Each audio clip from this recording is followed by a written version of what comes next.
I'm your host right now, Richard TMTG, aka you can just call me Richie. We're gonna be playing some arena today. Let's hop over there. Thanks up there to at Mom's Basement Games. Make sure to check out their Twitter, their Facebook page, and their TCG store for any of the needs that you might want that are Magic related. And if you feel so free, follow my link to Twitter and follow me. So, as you see, this week we're gonna play a little bit of arena. I'm gonna be heading to SCG Dallas tomorrow. I actually leave out on my flight. Make sure to leave a comment if I'm gonna be seeing you in Dallas. Not sure how many people plan on going, but you know, I'm excited. I love Standard. It's probably my favorite format, especially when Standard's good. And I'm really excited to play the format. Tried an indie with week 1, you know. Had some bad luck. I think I had a good deck, but unfortunately, I think my deck was pretty bad positioned against mid-range. And I was expecting a little bit more aggro / control. So, you know, bad metagames call happened, but we're hoping to fix that here today. And I will go ahead and show you the deck.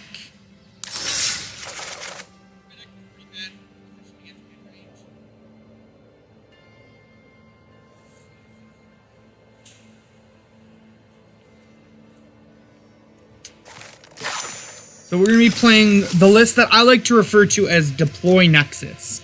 So, as most people know, I have done a poll recently asking about Nexus of Fate because it's the deck I've been testing, and it's the deck that, to me, has probably felt the strongest in Standard. So, it's pretty much a lock at this point for what I'm going to be playing at Dallas.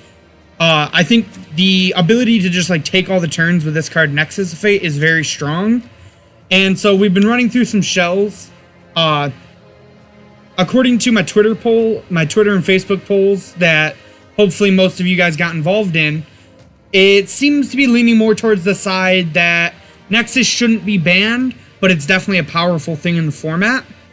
Andrew Ellenbogen actually stated that he's like not sure that Nexus is actually a super powerful card. So why ban it?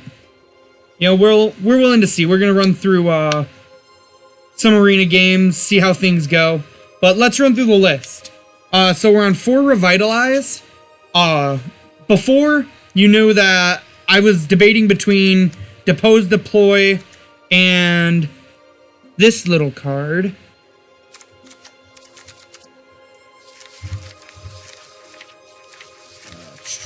Let me flip through and show you guys it.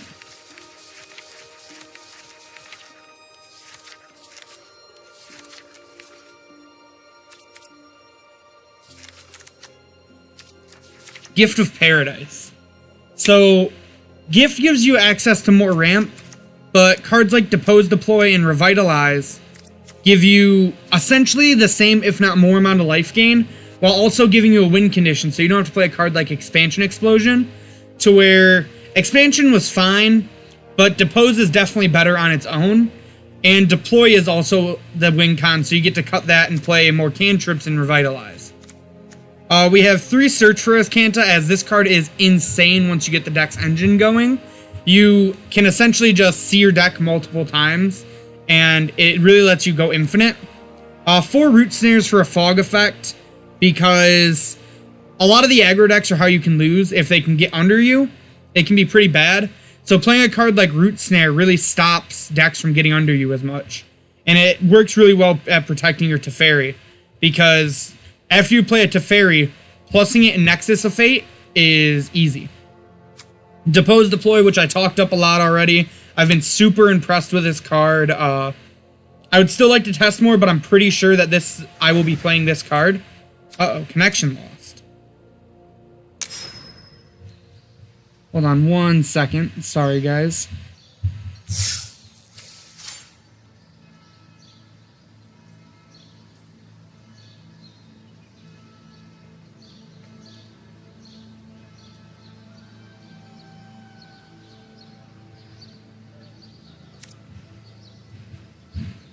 Sorry about that. That was weird. Let's get the deck popped back open. Hey, what's up, Caleb? So Growth Spiral is probably one of the best cards in this deck. It's ramp and also card draw, so it can dig you to your Nexus while also ramping you into your Wilderness Reclamation / Teferis.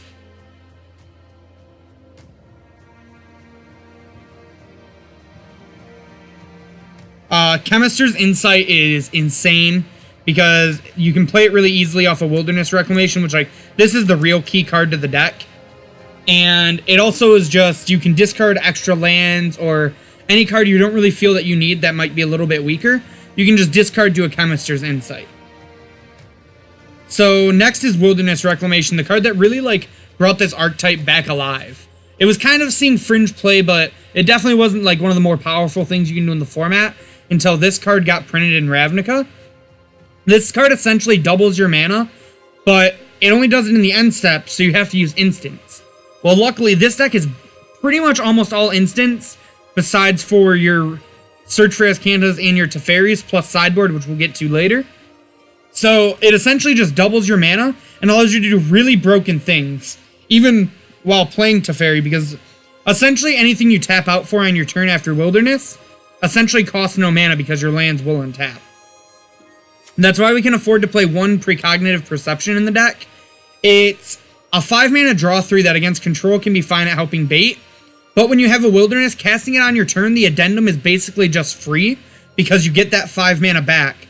So it's essentially just a free Scry 3, Draw 3, which can dig you so deep into your deck in a combo deck like this where it really matters. Then we have 3 Teferi. This, along with Search, is our card draw engine. Teferi is also a way that you can win the game with his ultimate. You can just get rid of all your opponent's permanents, and then you can beat down with the Thopters. He's also a way to get around hate because of his middle ability, the neg 3 of putting something 3 under. Or 3 under.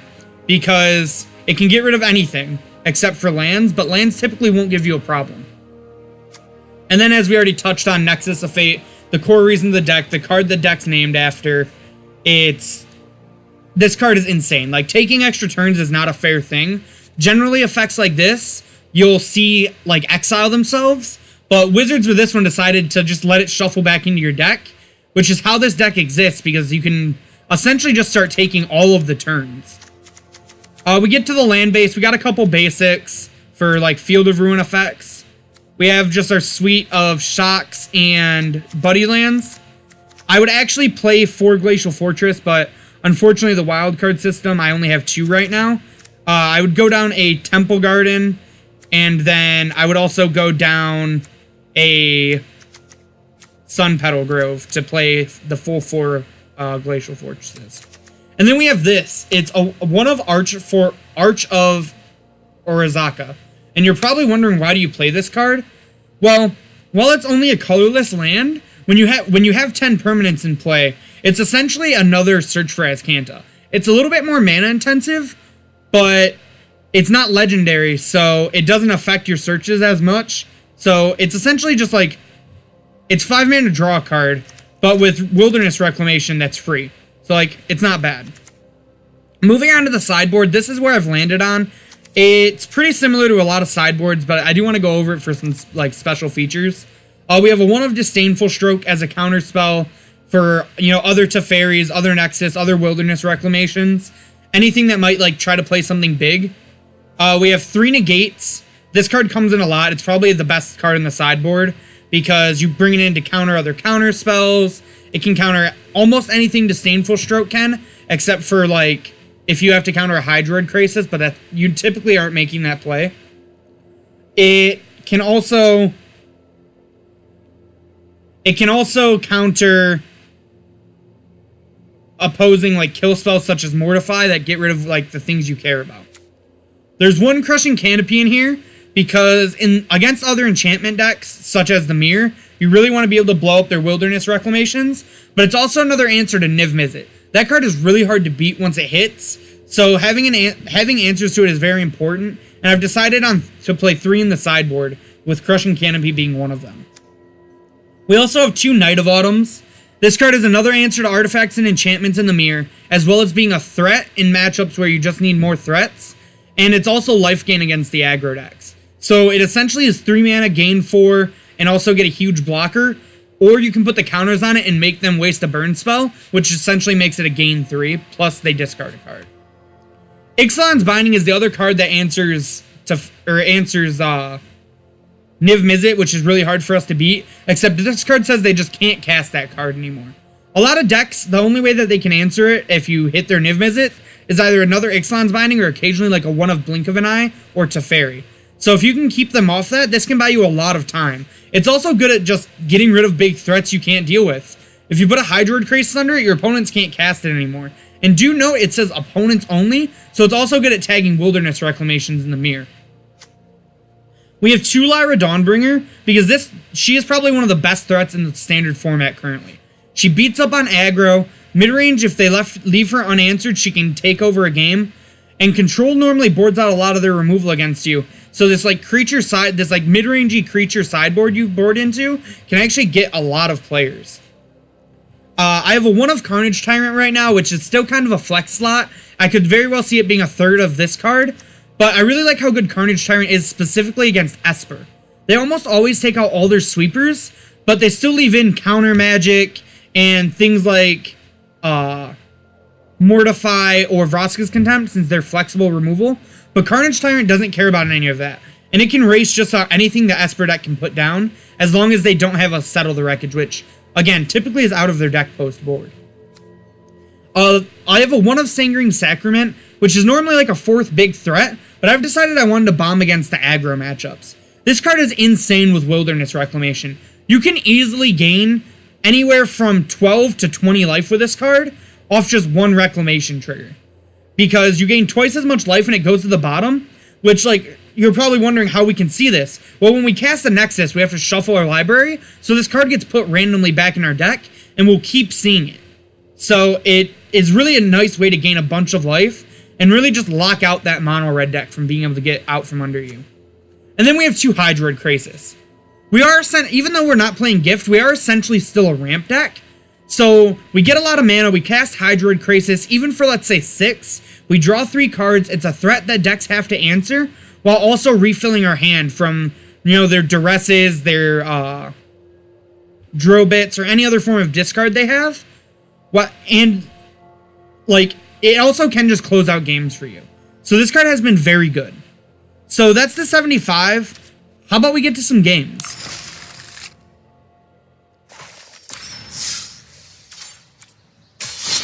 We're going to run it through some traditional constructed. Since I'm going to be playing in Dallas this weekend, it is a sideboard format since it's in paper. So I want to make sure I get practice with sideboards. Here's what we're shooting for. We can only afford to get 2 losses. Once we hit our 2nd loss, we're done. But as you see, the prizes scroll up as we win. So we're really shooting for that 5. Get 2,100 gold and 3 cards. That'd be real nice. Let's see how it goes.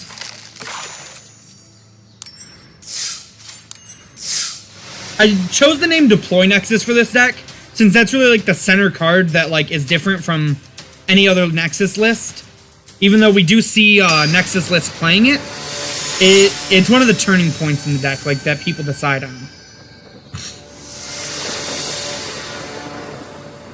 All right. Our opponent won the die roll, so they will probably choose to go first. I'm just gonna double check some. Okay. Control Shift is still what it is. I think this hand's pretty good. We have 2 lands. We have a Growth Spiral, and if we hit white mana, we have a lot of ways to like stop aggro decks, while also having some card draw for once we hit our lands.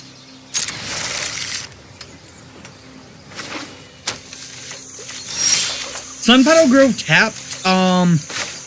It's not too common of a play. It could be like a Bant deck, but more than likely, I'm thinking we're probably in a mirror. Which, the mirrors are not the most fun. I'm just gonna go ahead and pass here. We're just gonna Growth Spiral at their end of turn.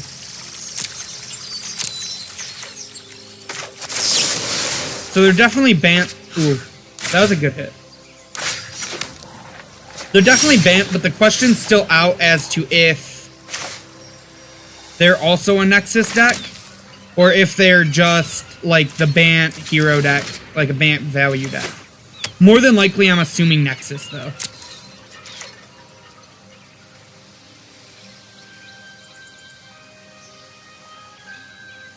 Yeah, I do have the Ethernet cord plugged in. I'm not quite, Arena has a lot of problems, like even when I play at home not streaming. So I'm not quite sure why it's lagging so bad. Hopefully it fixes itself, though.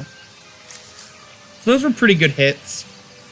I think I really want to play this Search this turn. And I don't have much else I can do with mana after that. So I think we're just going to play this Hallowed Fountain tap. Play the Search and then... Okay. So they are they're like a Bant flash deck. Jeff Hoogland's a pretty big fan of this.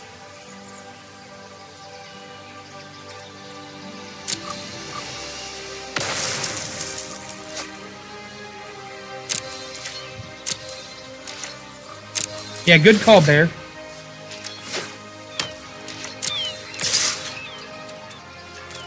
I'm fine taking this.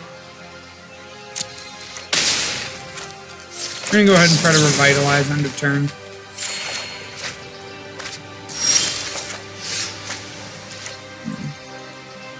I don't really want to run this out. I can use this to try to like bait more.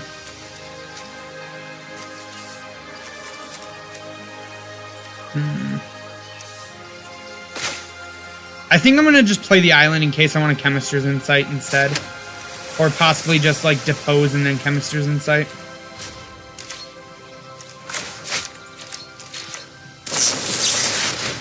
Angel.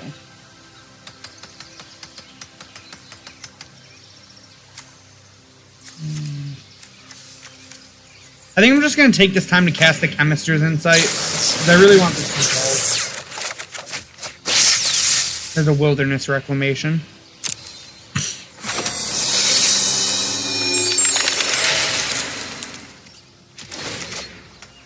How's this matchup feel normally, Ian?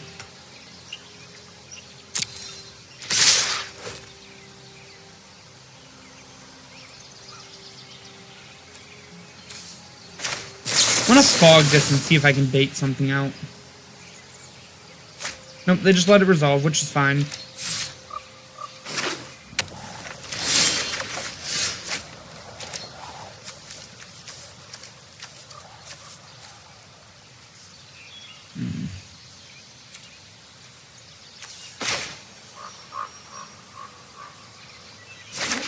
So, as weird as it seems, I think we're gonna wait a turn on the Wilderness. Because it's pretty likely that they have a counter spell. So I'm going to try to just like bait them out with the precog. Their own insight, sure.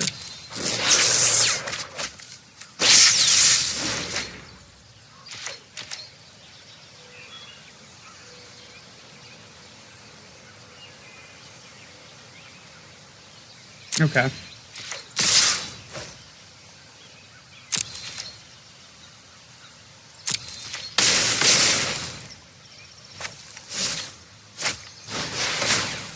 Ooh. They're casting stuff, that's good.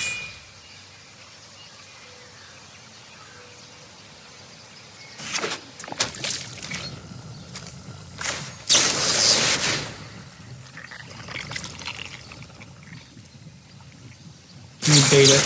We did. Alright, so we get a lot of looks at a Nexus now.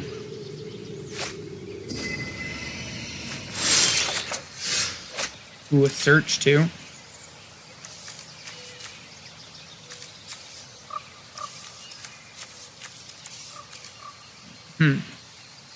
So I think we're for sure playing the Wilderness Reclamation. But do we want to play the Search? If we don't play the Search... Yeah, I think we just... If we don't play the Search, we can try to Chemisters.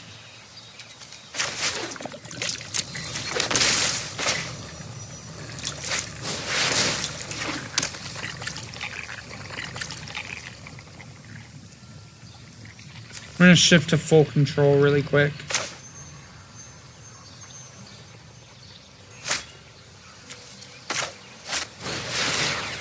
I actually think I'm fine just like waiting. We have a lot to do on their turn. And like once the search sticks.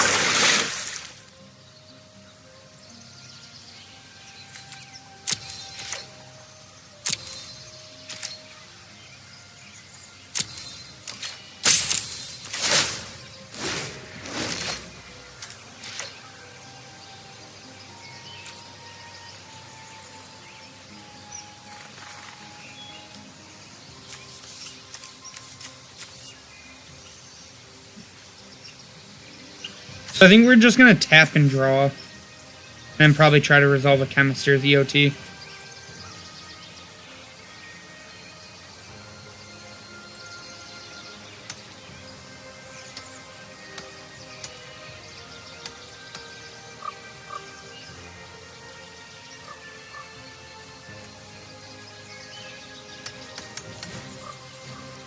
My opponent's definitely in the tank.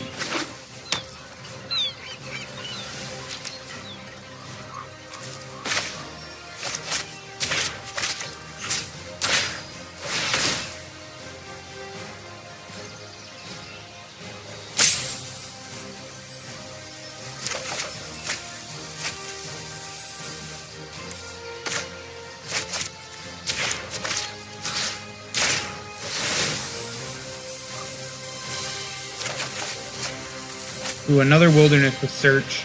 So we pretty much have like infinite mana now. It will not block.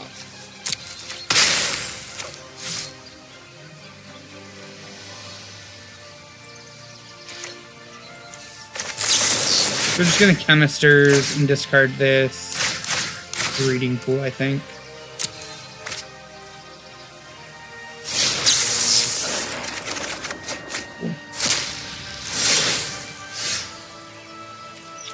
I would like to draw a Teferi, as it turns out.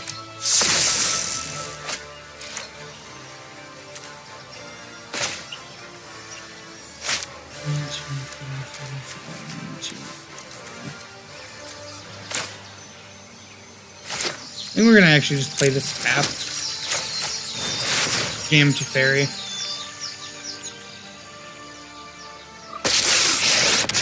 Sticks, okay. Stand by and watch. Let's go ahead and draw. No time for a break.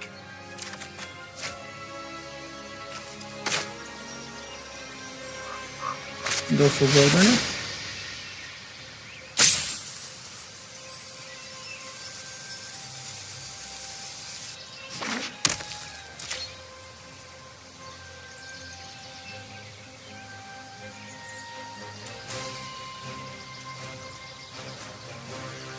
Yeah, I got the stop set.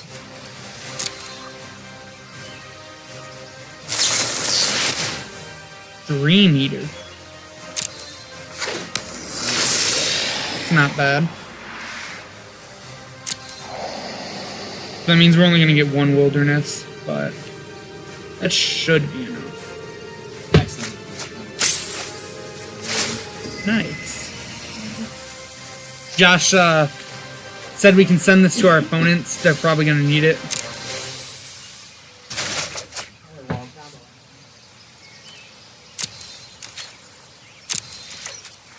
One, two, three, 4, 5, 6.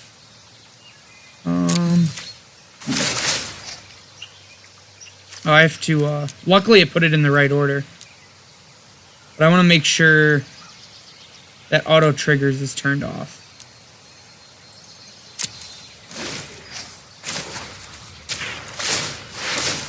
We're going to search and hopefully hit a Nexus. We did not hit a Nexus. 1, 2, 3, 4, 5, 6, 7, 8. I think we just take a chem here. Put all those on the bottom.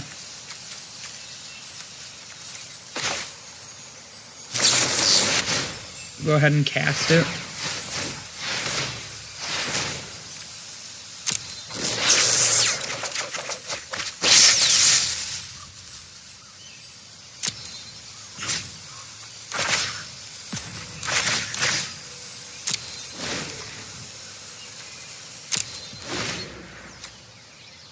What's the upkeep stop for exactly?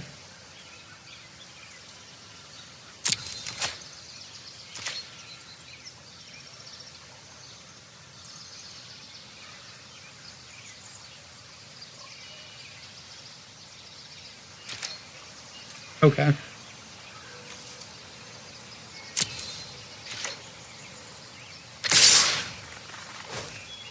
Yeah, doing it in upkeep probably would have been better. I think you're right. We might get punished for that. Alright. No, I completely agree. I thought you meant set a stop for my upkeep.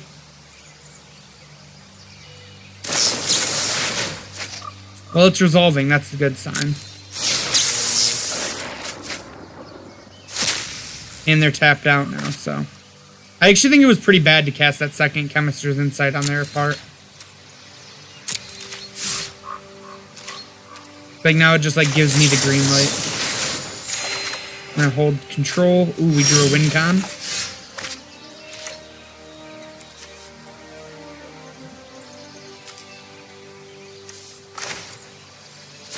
Now I want all of these in play, so... Oh, come on, Island.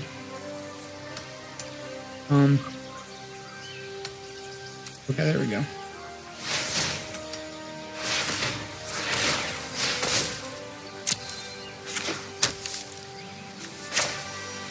Yeah, I think I agree with you, Ian. I think my opponent's like 100% dead now.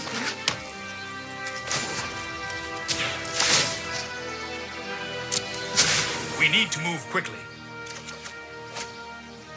Alright.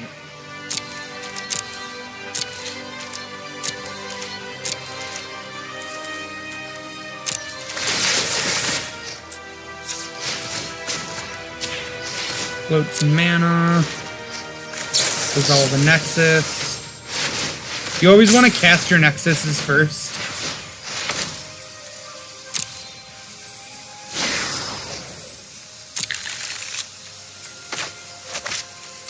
I'm gonna cast this here to try to, so I can start pressuring them. I do have to like play against the rope here. We should be fine.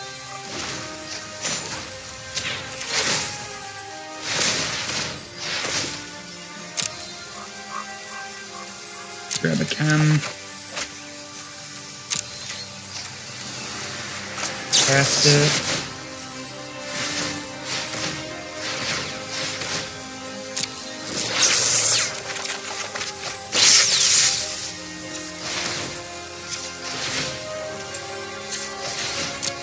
Float mana.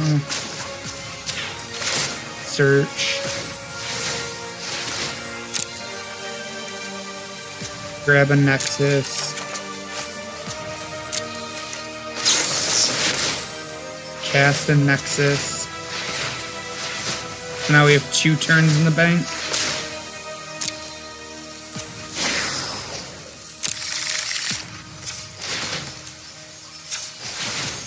Float 2 mana to fairy. Untap. Search again. Grab a Nexus.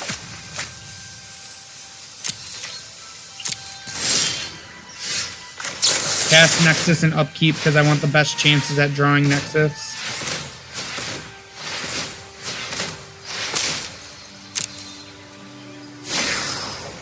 So, like, I know this isn't going to be the most, like, entertaining content for sure, but I really hope, like, you can pick up on, like, subtle things like that. Stop thinking. I don't want to think. I want to cast my spell.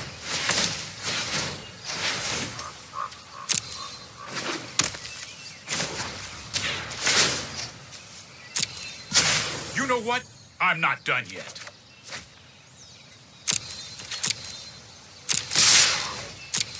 Go to combat, start getting in with the Thopters.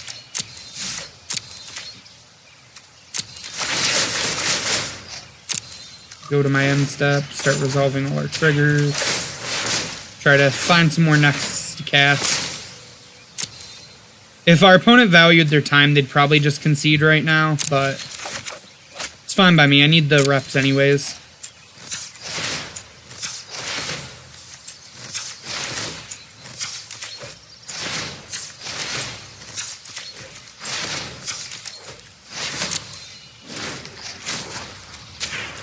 So what's your guys' thoughts about Nexus in the format? If you didn't get involved, or even if you did get involved in my polls, I'd still love to hear.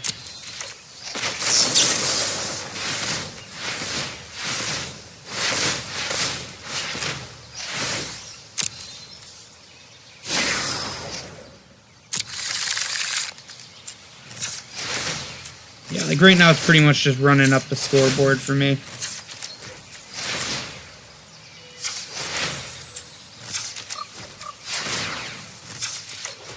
Yeah, you think it's the same power level, if not better, as Marvel? I could definitely see that. I think the deck's very strong. And, like, we literally have 0% to lose here. And I actually think I could probably execute this faster in paper, if we were being honest.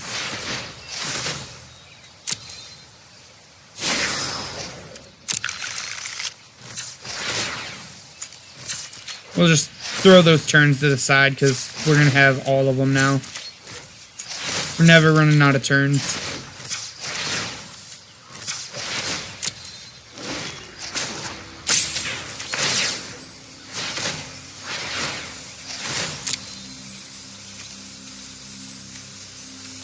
I like full control because I'm scared if I don't use it, to be honest.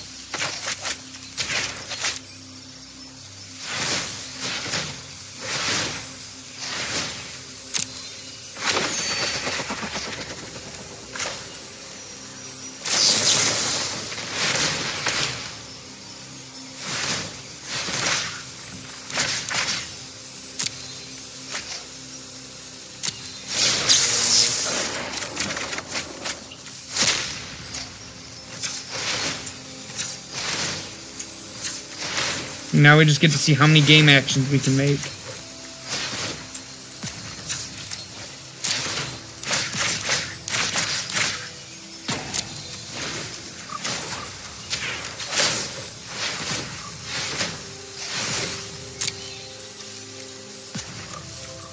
Sure. Neither of those choices super matter.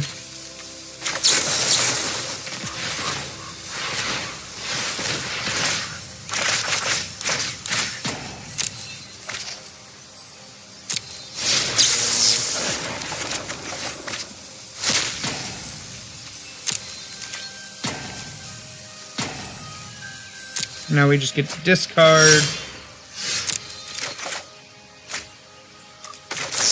I want to just cast Nexus here because Teferi's plussing and that draws a card.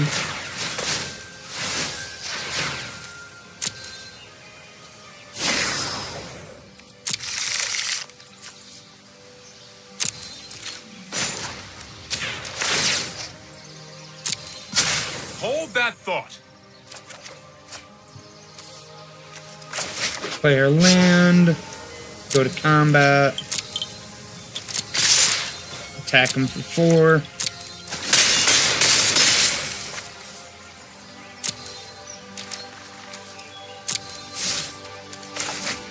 How many turns do we have in the game? 4? We'll play a little bit more just to be safe. This game's pretty much over.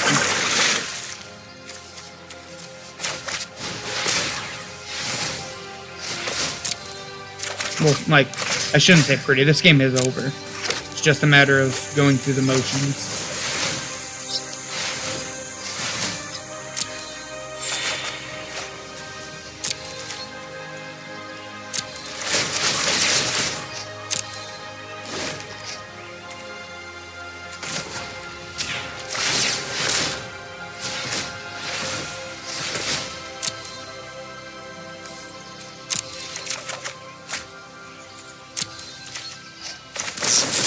I'll probably cast like 3 more Nexus and then I'll just like go through attacking my opponent instead of doing all of this.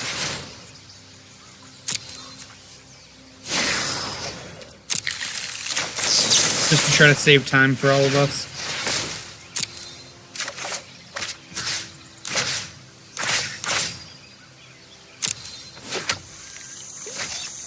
You think I'm good? Oh, my opponent also thinks we're good. Alright, game 2. So we're against the Bant Flash deck. I know it's weird, but I really like to just like board my whole sideboard in and then consider what's bad. I don't really like Carnage Tyrant because I'm expecting Settle. Lyra also seems like a lot of mana, so I don't think it's great. I don't really think they're gonna have a lot of things we want to kill with these. And I think the bindings are kind of meh. If you think I'm wrong on any of this sideboarding, let me know. The Revitalize can draw us a card, so it's not bad. I think we want all of our counter spells since they're a flash deck. The Sanguine definitely doesn't seem good. I think probably our next worst card is Hydroid Crisis. I think Depose Deploy is a good enough win condition. And then probably just Revitalize. Well, Do you think Revitalize is better or worse than Root Snare? What do you guys think? Maybe we do like a 2-2 trim? What do you think about that?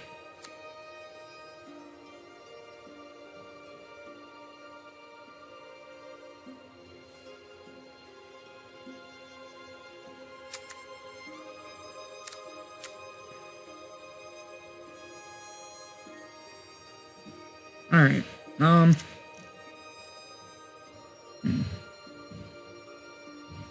yeah, I think I like this. We're very instant speed, and we still have a lot of our heavy threats, so. Oh.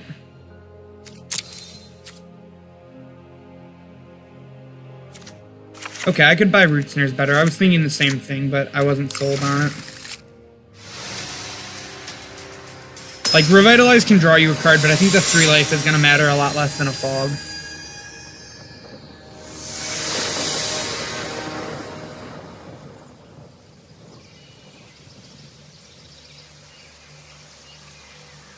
Alright, here we go. Yeah, sounds great. When you do a full control, you always want to make sure you turn it off. I normally catch myself not doing it enough. Go ahead and put this Hollowed Fountain into play tapped and pass.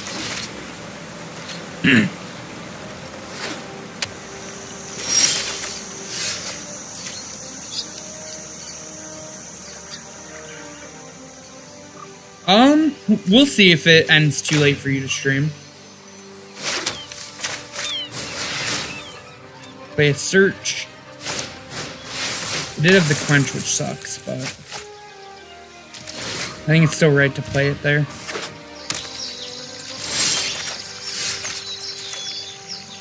Here, I'm just going to put this Breeding Pool into play tapped and passing. We're probably going to Growth Spiral at their end of turn. If we can get them to counter that, we can play our Wilderness Reclamation. And if they don't, we're fine with that. We can wait, play our Chemisters next turn. I'm actually going to put Hollowed Fountain into play tap. Blue mana is a lot more, like, the most important color.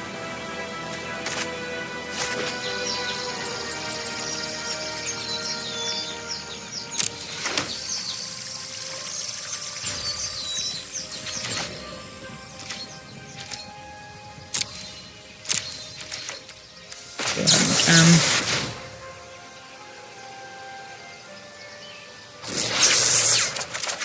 Okay.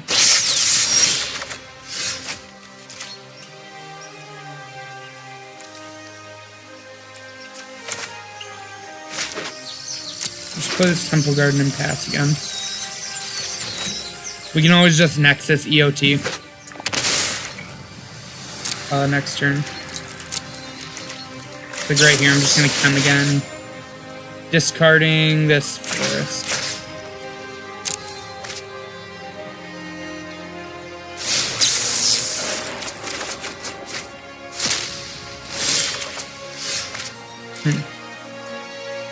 I think we can actually bait with these Wilderness Reclamations. So I think we're gonna like definitely end up getting one to stick. So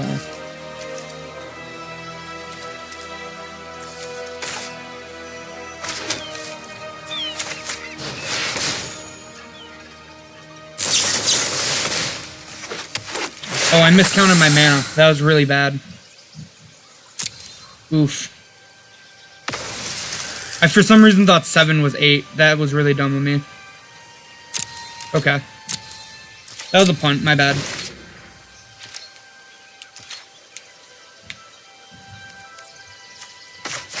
Just gonna try to depose this and draw a card.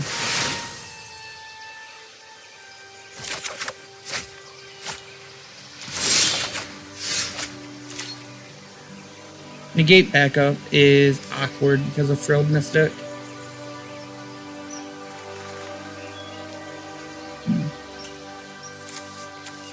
They can only Frilled Mystic 1 this turn.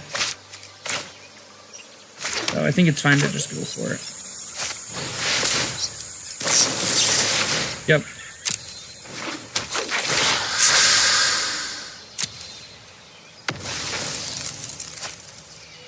I did in fact get Lizard Wizard.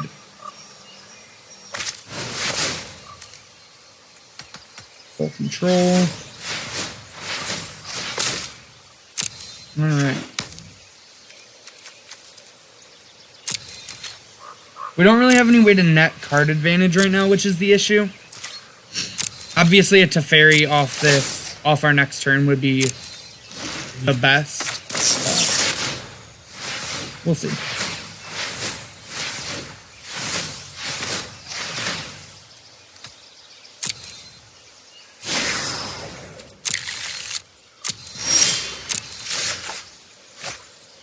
Okay. Chem's not bad either.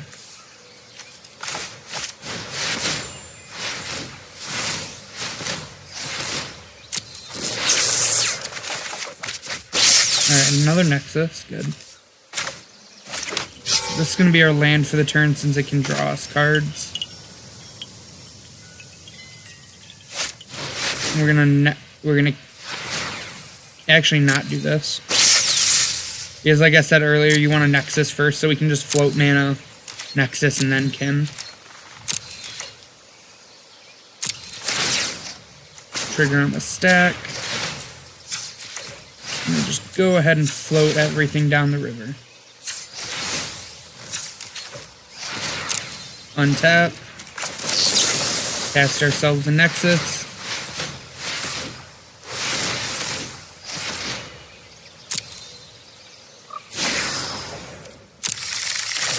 Then we're going to camp again. I think we're going to just discard this Glacial Fortress. We have a lot of mana and probably our worst card if we draw another land. I don't want to fire this off yet because if we end up hitting, we can just combo. We can use that as our win con. So another Nexus.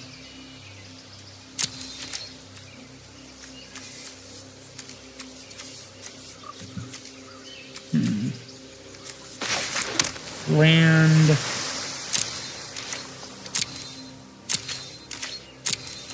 I'm going to go to our end step, put that trigger on the stack, and Nexus again.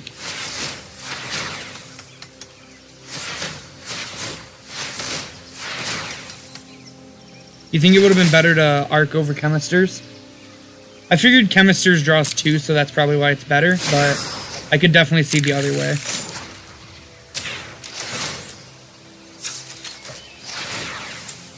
Go ahead and float our mana.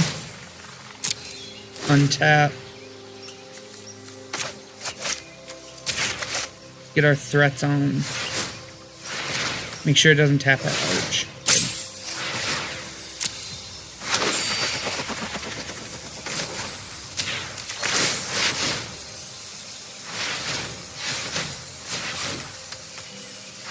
Maybe, but I feel like arching is better after you have Nexus in your deck.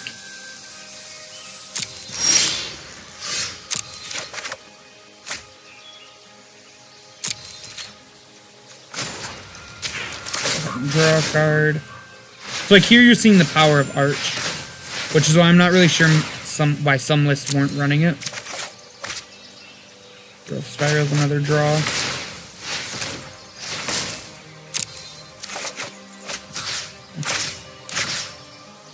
So 1, 2, 3, 4, 5, 6, 7, 8, 9, 10, 11, 12, 11, 10, 9, 8, 7, 6. So we need an untapped land in order to be able to draw off Arch plus Nexus, which is obviously the goal.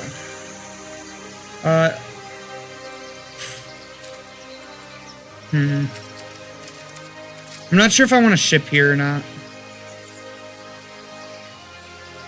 It seems like it could be fine. Yeah, because I think we're just going to fog if we don't. Well, we probably won't fog. We'll probably just take the hit, honestly. It's only for 6. But I don't think we're chumping with our Thopters, so we may as well get in the red zone.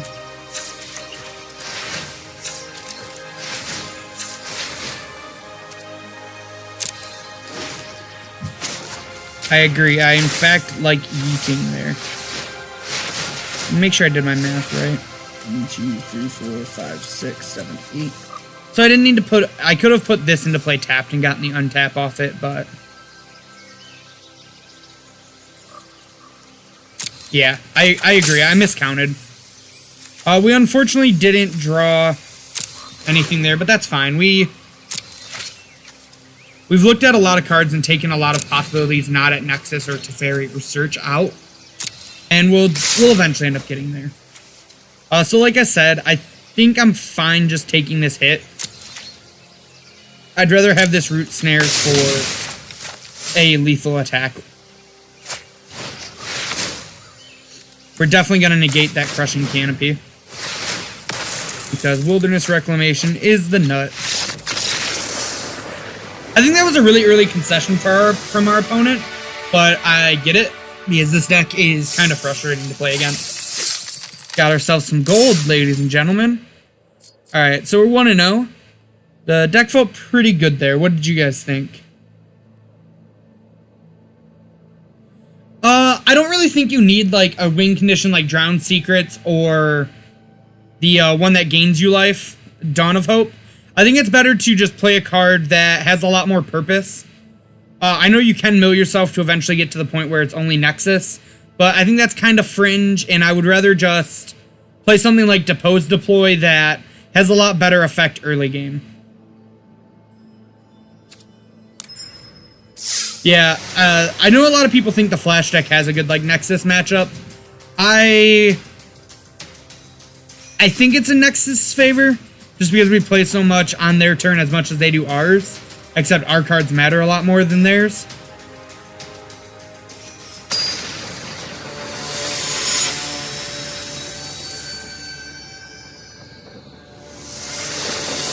Yeah. We won the die roll, which is great. Yeah. This hand's missing, like, some action.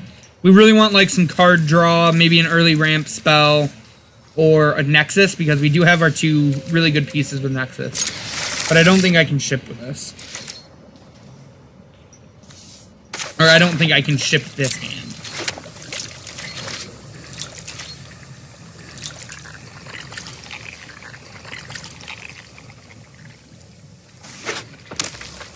Uh-oh. This hand, however, is not good against Basic Mountain Gets You Lava Runner. So, that helps this hand be better against Basic Mountain Gets You Lava Runner, though. Let's just play Wilderness Reclamation next turn.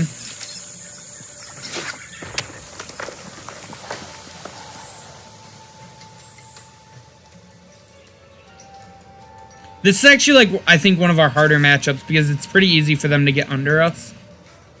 But I think we might have a hand that will stop them from doing that.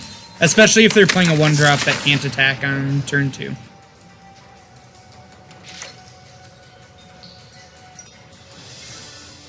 Yeah, I kind of agree. Like, drawing this Growth Spiral was huge.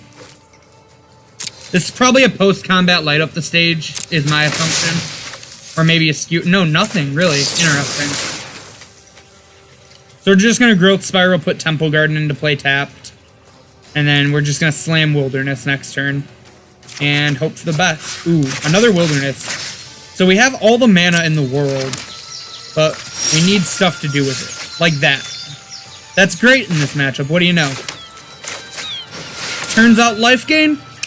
pretty good against mono red.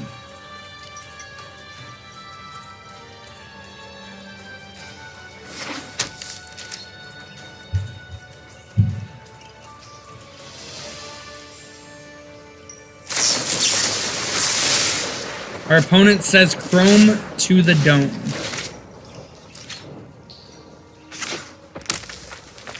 Might be like a lightning strike here, a risk factor. I think I'm fine just taking the damage. I don't really want them to draw cards.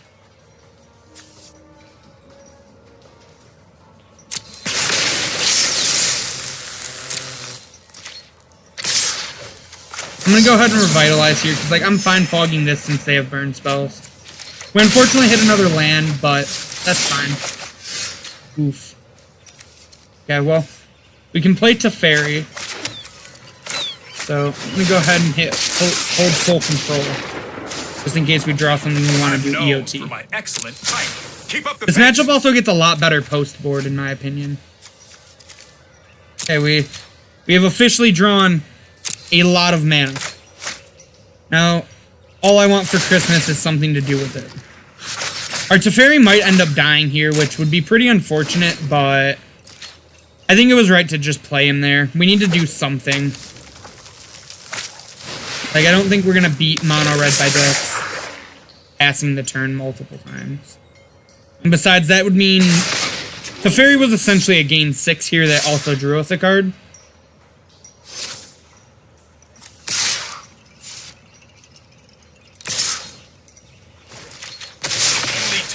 Tell. Goodbye, Teferi, my old friend. Huh.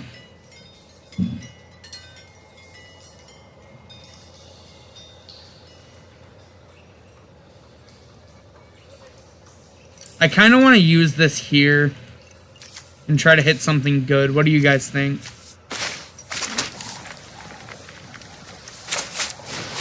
We're going to for sure full control. Do you guys think I depose here, or do you think I just wait?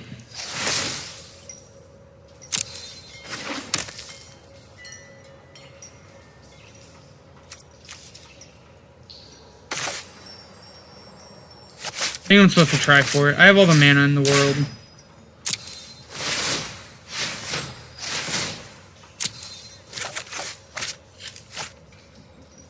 Not good.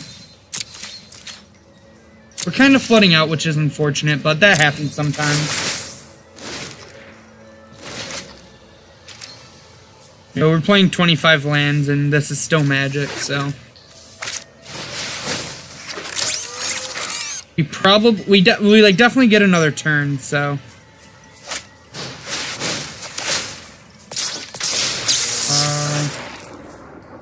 8, 9, 8, 7, 6, 5, 4, 3, 2...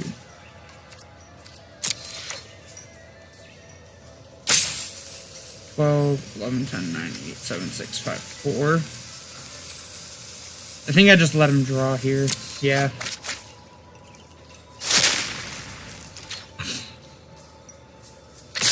We're pretty dead if we don't get to start doing stuff this turn. That might buy us another turn if I didn't give them all burn. We really wanted that, the turn that our Teferi was in play. Yeah, I noticed that. I, like, counted and then I double counted again because I noticed these were 1-2s.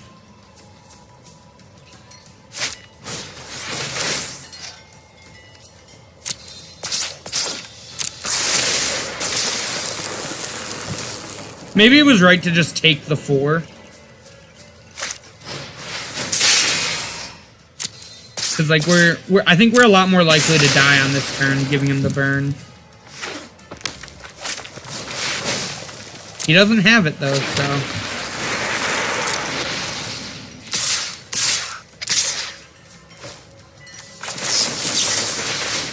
You're saying there's a chance. That's still a chance. If you show remorse, I'll show restraint. You hold full control. Let's skip to the good part. Darn. We're unfortunately dead. I think the sideboard games get pretty good for us though too. So let's try to clean up these games. So we don't want Carnage Tyrant. I think Precog is too slow. Same with Binding. Crushing doesn't do enough. I don't like Stroke and Negates really against them. I think Hydroid Krasis is also just a bit too much mana. So this is where we're at right now. And I really like all of these cards. I think it's pretty safe trimming a Nexus in this matchup. You don't need too many turns to like get out from under them. And it's also a lot of mana.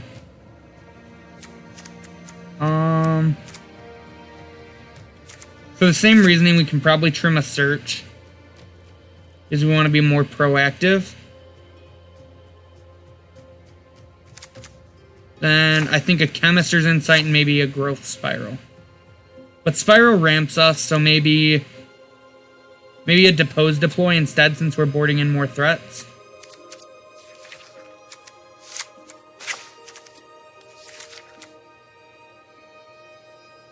How does this look? We're trimming a lot of what makes us slower, and we're turning into more of a mid-range deck with our Lyras and our Knight of Autumns, and hopefully Sanguine Sacrament can just gain us a ton of life.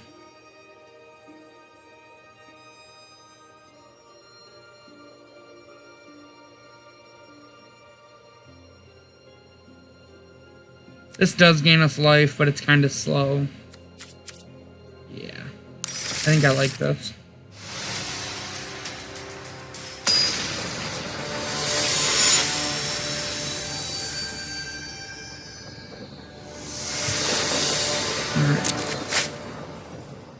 Oof. We have a Growth Spiral with double Lyra and Teferi. I think I'm going to keep this, but this hand could be risky. We need to draw lands.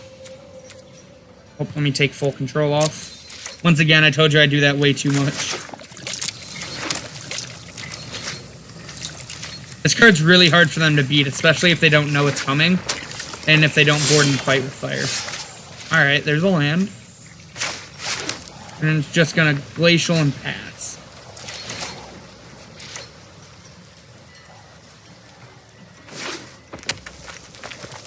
Probably a Lava Runner here. Steamkin. Okay. Ooh. Alright, so we're pretty set up.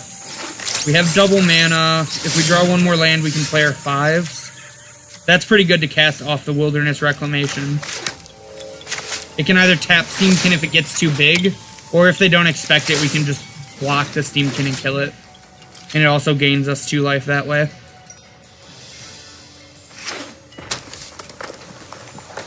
But we can always just draw a card off it. Dig us towards a land for Lyras.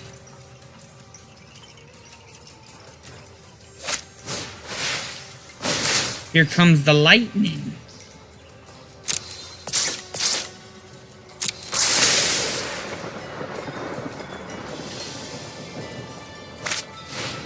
And light up the stage. So yeah, we're just gonna tap it with Depose Deploy.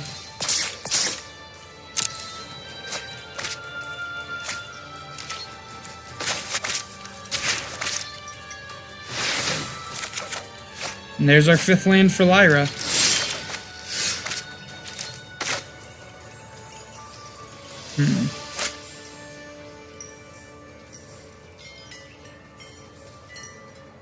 I could see a world where we play Teferi and plus, but I think it's way more likely to die than a Lyra is. I think next turn I might just stick a Teferi, though, if they answer this Lyra.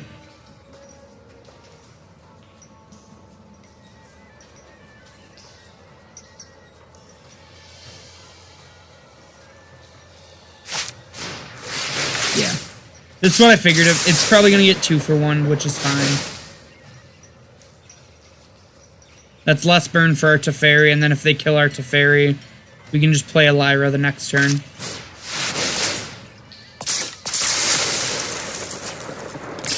It also shrunk their Steamkin back down to a 2-2.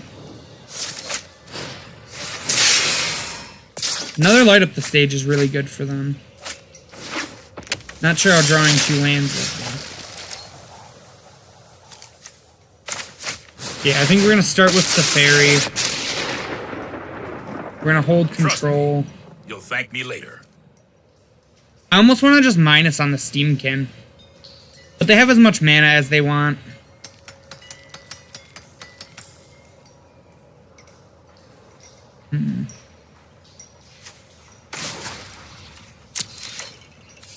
I think I like plussing. It's just so likely Teferi dies either way that I'd rather get a card out of it.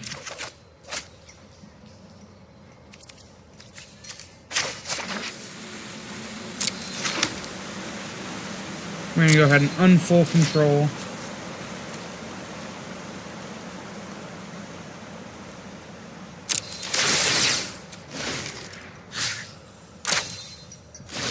Just let our mana untap.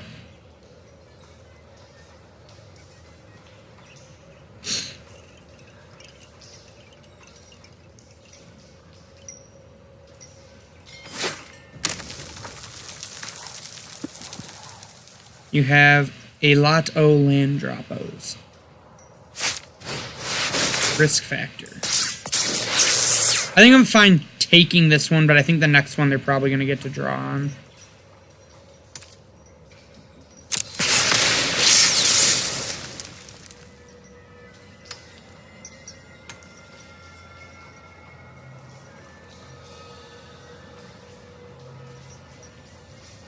Maybe not if they remove the counter. If they remove the counters with Steamkin to cast it, I might take another 4.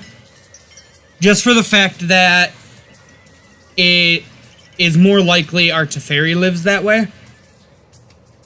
And I think with Teferi and Lyra, it'll be pretty hard for them to kill us from 7 even.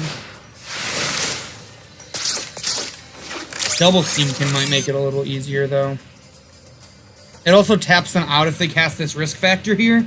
So yeah, I think I'm going to let them draw. Ooh, there's another one in hand.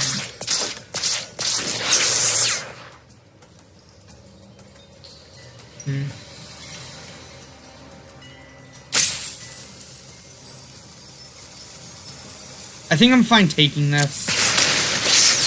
They have no cards in hand.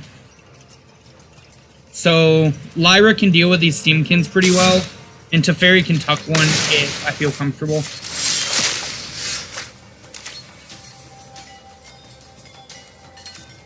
Yeah, so I think it's gonna be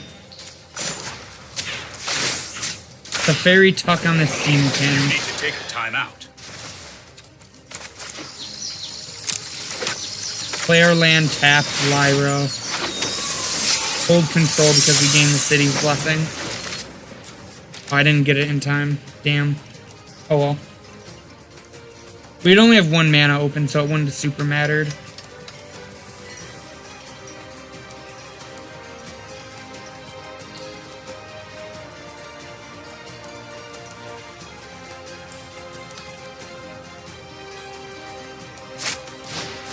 Yep.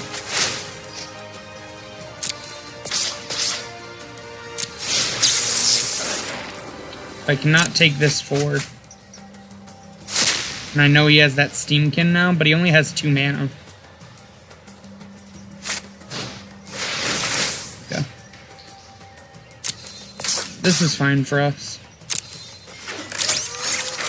He can cast this risk factor or cards in his hand if he wants.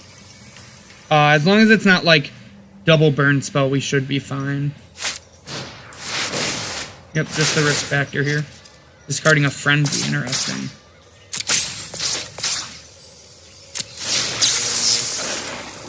I actually think Frenzy with risk factor is pretty bad deck building. Because, like, they kind of counterproduct each other really bad.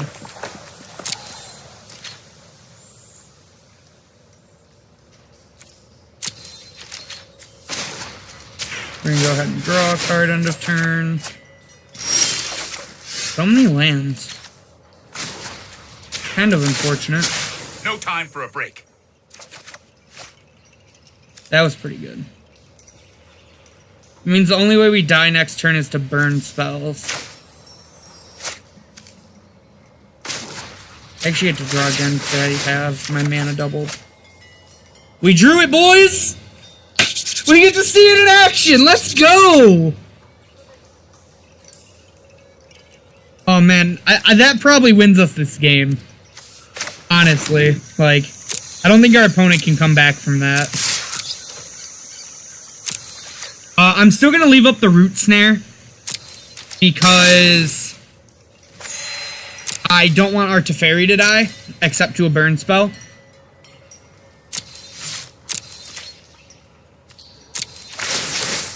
Stack our triggers. Float our mana. Oh boy. We can tap it all because we get to untap the 2 with Teferi for the root snare. So 5, 6, 7, 8, 9, 10. We get to gain 12 life here.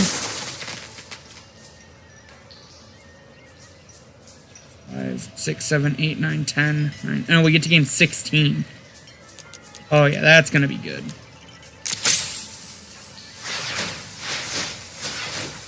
Yeah, this card's nuts in this matchup. That's why I like it. I like having a bomb that's insane against the red decks. Like, I don't know how they come back from that.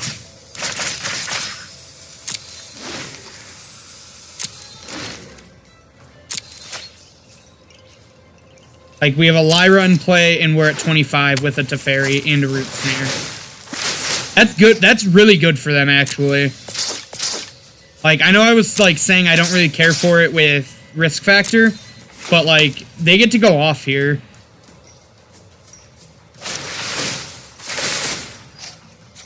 Like, this is, like, the one way they might be able to come back.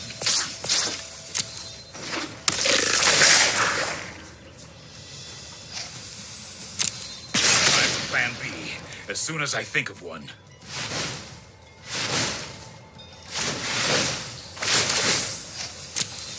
Jeez.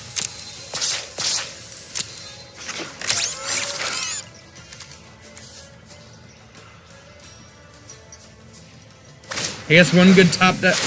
That's really scary for us that they're shooting our Lyra there.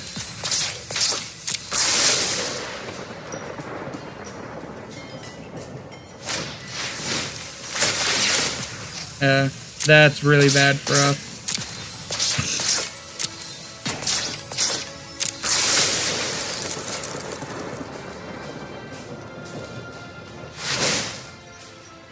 I really hate that it's punishing us for how many clicks we have to go through because of what our opponent's doing.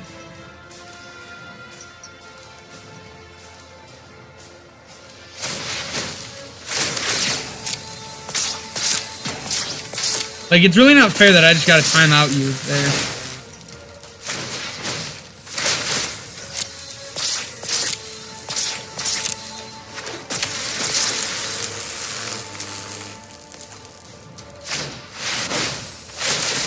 Alright, well, if they keep sending things anywhere but to Fairy, we're gonna be good.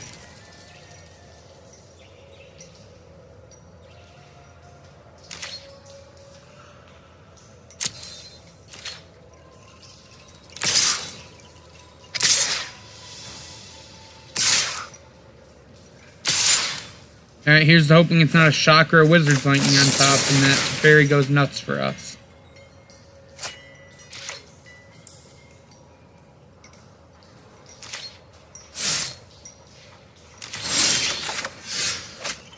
That's pretty good.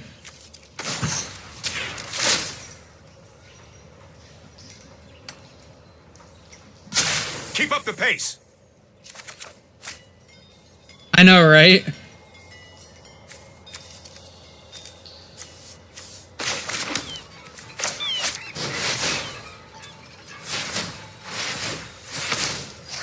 Alright, we have infinite mana. We just gotta start finding Nexus. Nexi? What's the correct pronunciation there? Nexus, Nexi. I think it's Nexi. That sounds right to me.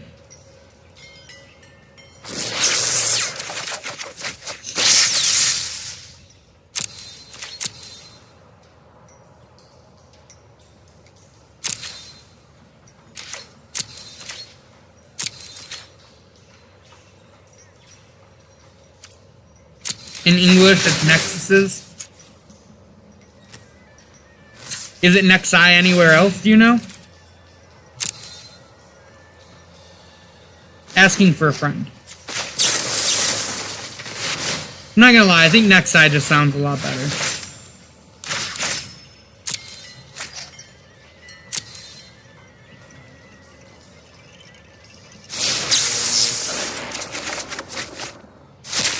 Oof.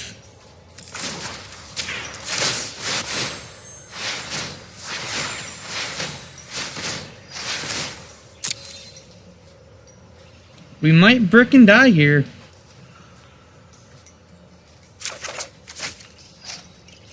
Alright.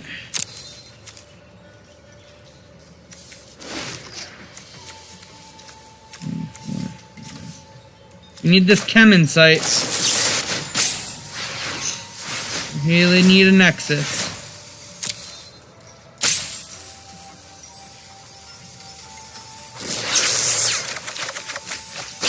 Man. Super-de duper-de unfortunate.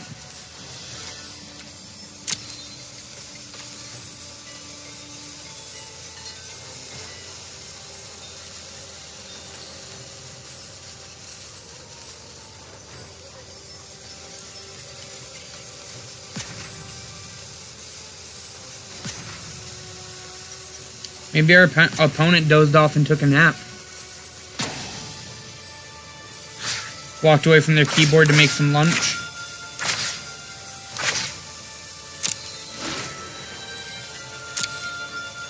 Probably didn't expect to get another turn.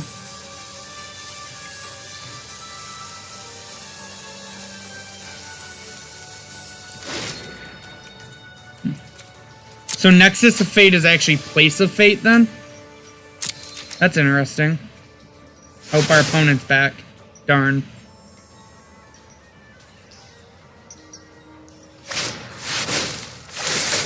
Yeah, I would be very surprised to see our opponent not kill us here.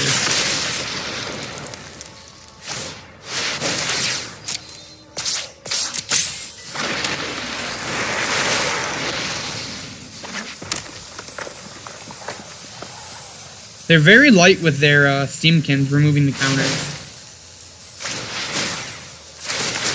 Well, there they go.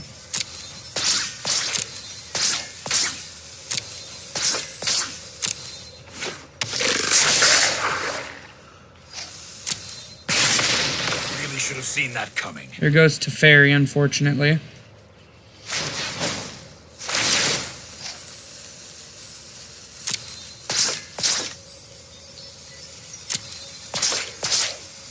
That's why we're gonna get him with these revitalizers. They'll never expect it. I mean, like, this guy's drawn like 40 cards of his deck. Like, we should lose this game. It's just unfortunate. He, like, got super nuts with his frenzy.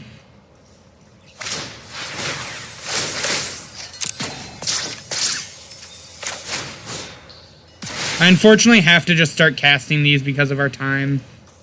I had to make sure I don't time out and then, like, lose all priorities for the turn.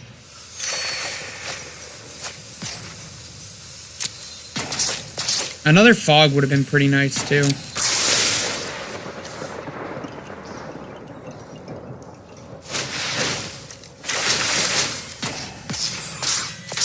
No! That's so BS.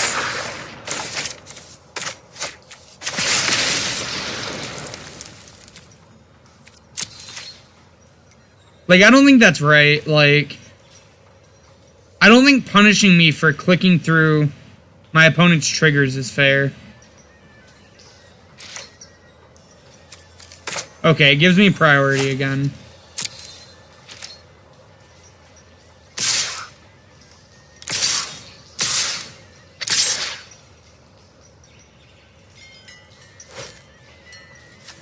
Four, 6, 8 is all.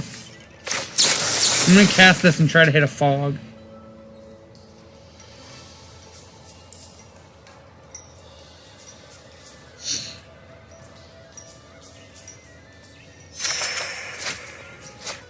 Yeah, I know, and like I can't hit one of my 3 Nexus in like 30 cards.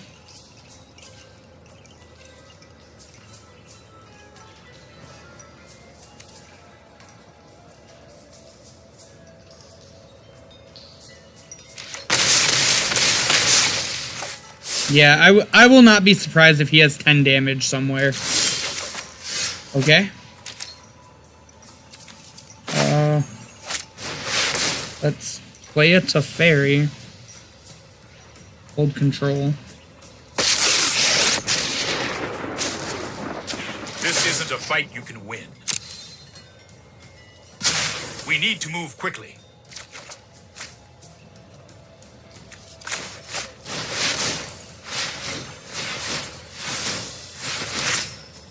We're gonna definitely discard a shock land.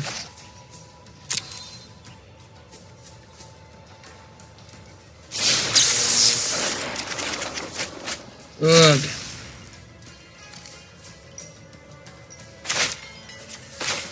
Chat, you guys have been here. Did I accidentally board out all the Nexus? I could have sworn I left 3 in.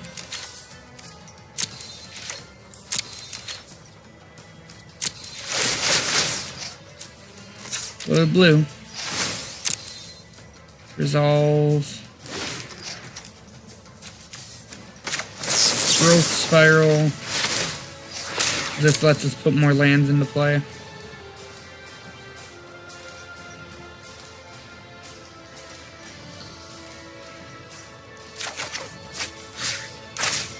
That would have been nice for a turn.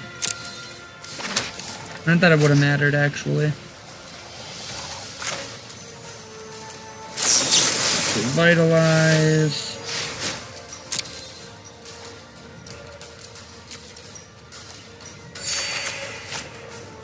That's good. That might be able to buy us another turn, so if we don't hit.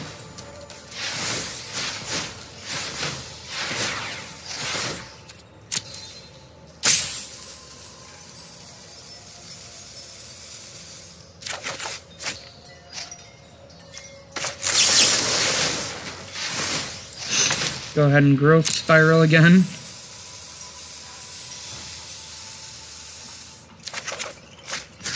Yeesh.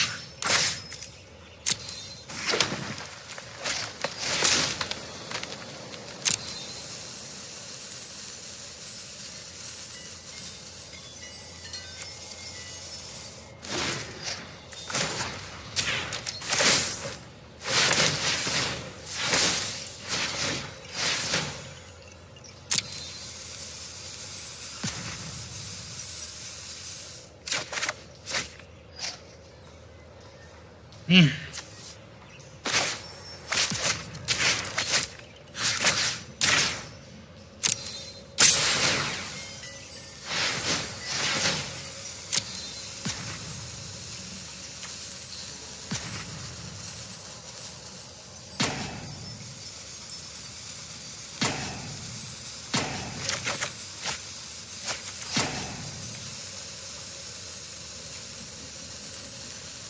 Yep.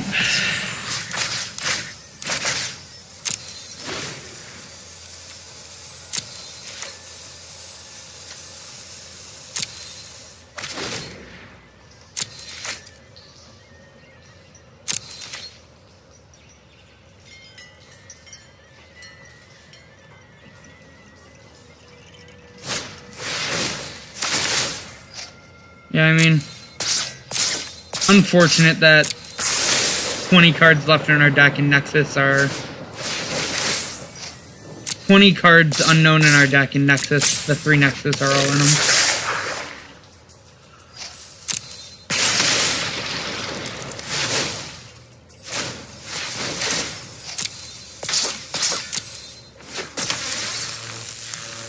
He's drawn like his whole deck off this experimental frenzy.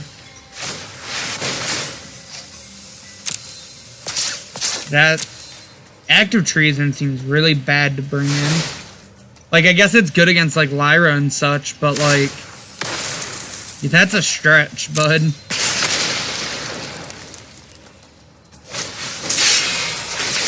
Yep.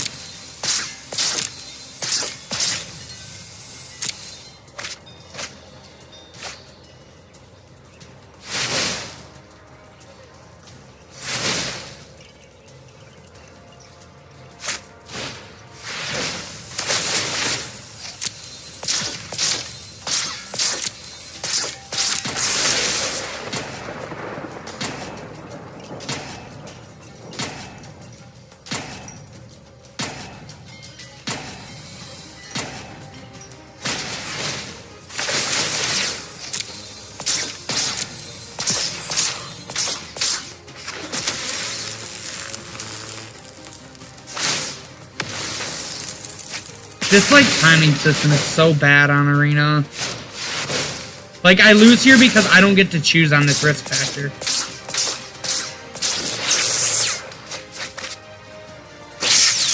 Okay. Oh, because I can't choose the pay to have it deal the damage to me.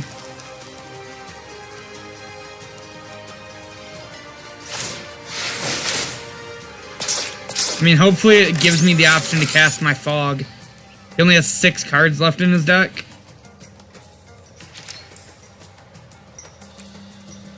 Okay.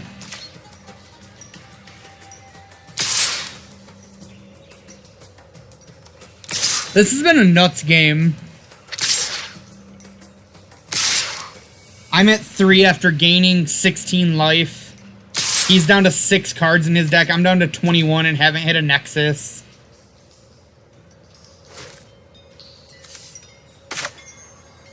I mean, we're gonna fog it and hope.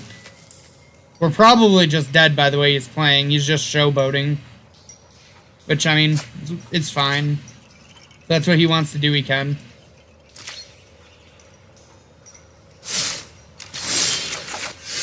Yeah, like... I fully believe I'm gonna go to cast this Nexus and on the stack I'm gonna get bolted. I mean, good for him. Like, if that's what he needs in his life, cool.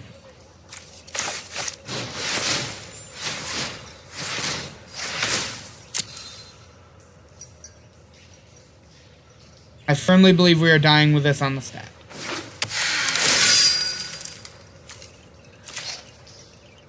Really? Does he just not have it?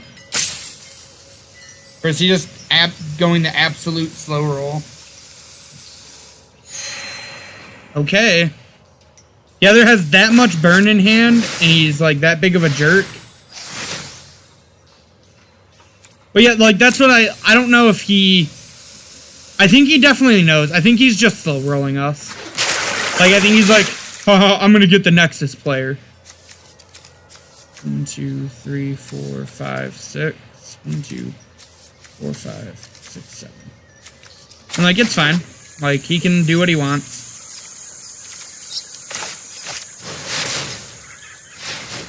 It's like the way he gets enjoyment is by slow rolling me. Good for him.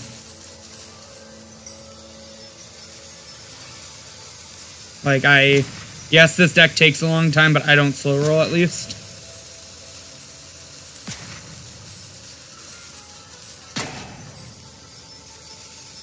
Yeah, I see him, like, hovering over it, yeah. He knew he had it. He's a dick, and it's fine. He's one of those still had all these. Oh, maybe not. Maybe he's just out of burn. Man, that'd be a twist for the ages if I somehow win this game.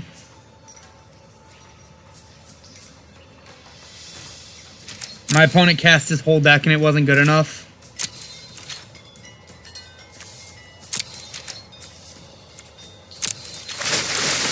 Be a hell of a showing for Nexus, that's for sure.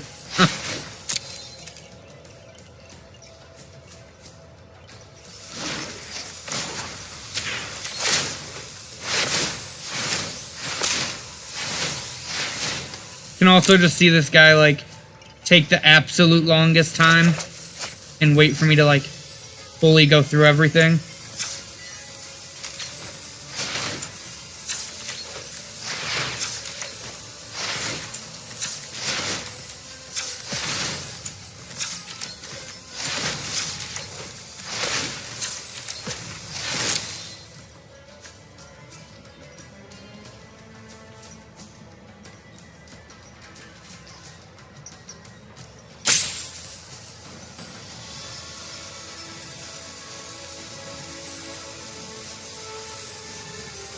I'm like willing to bet there's almost no way I'm not dead.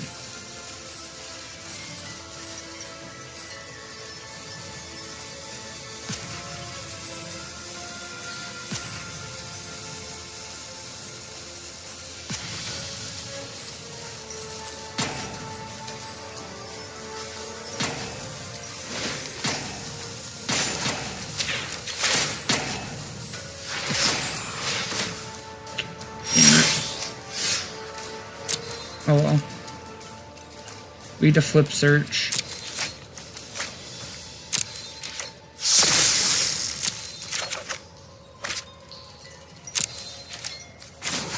I guess this is Wizard's way of telling us that we've both taken too damn long.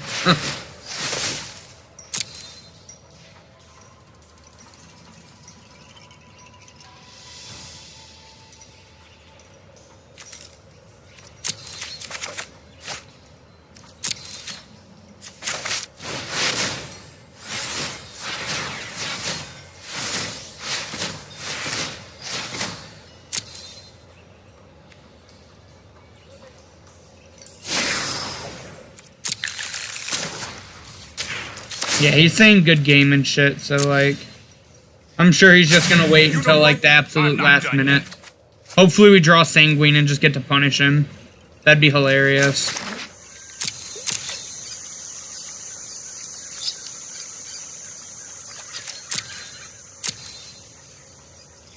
Just get to punish the ever-living crap out of him for slow rolling me.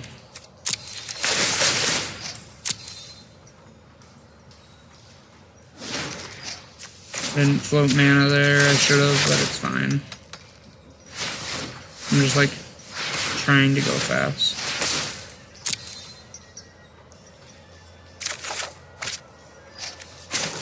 Ooh, that might be enough.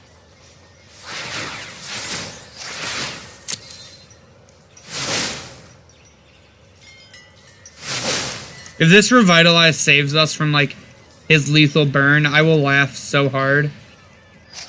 I agree Azcanta's better than Arch. I was just clicking and forgot, to be honest with you. I'm trying to hurry because I don't want to rope. I don't want to like break the rope again.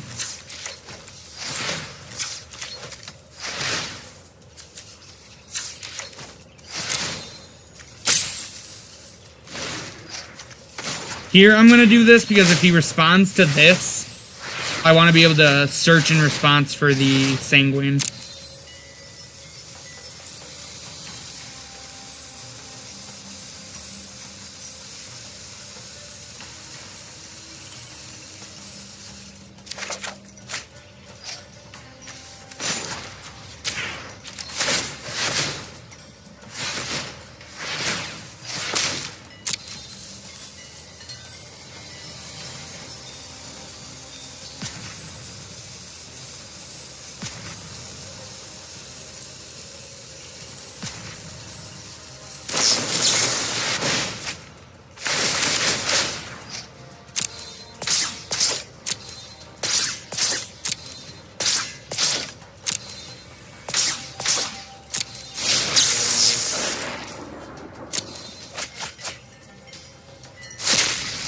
I'll decline. You have 3 cards left in your deck.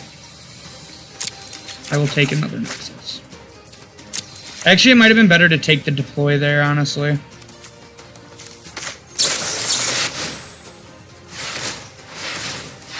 Just like another surprise life gain.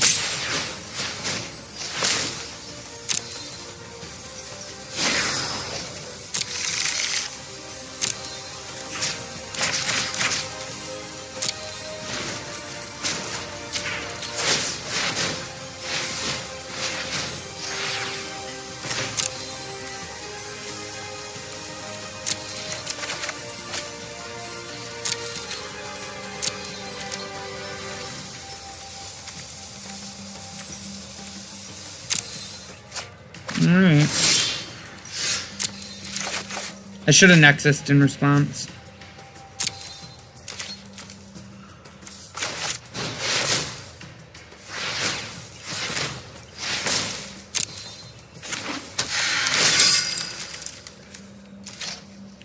You guys are definitely going to get to see a lot of magic, that's for sure.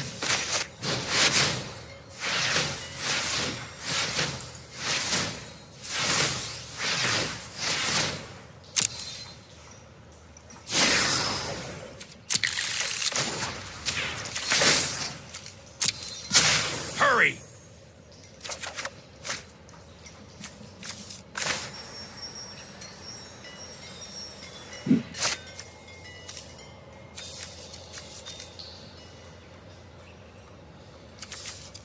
I'm actually just gonna play another search here, that way I have Revitalize up just to be safe.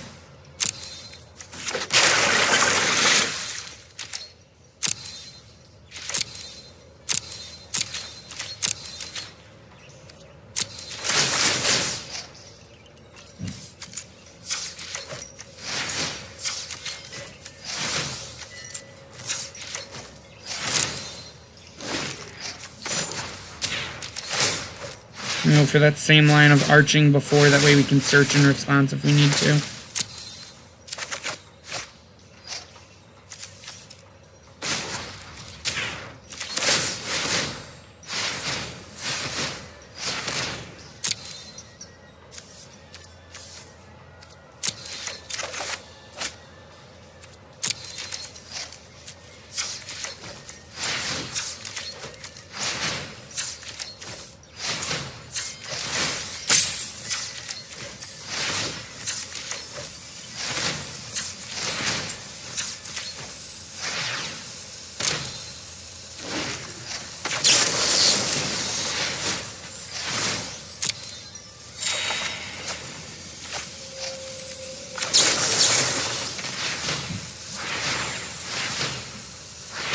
Yeah, I'm pretty sure they just ran out.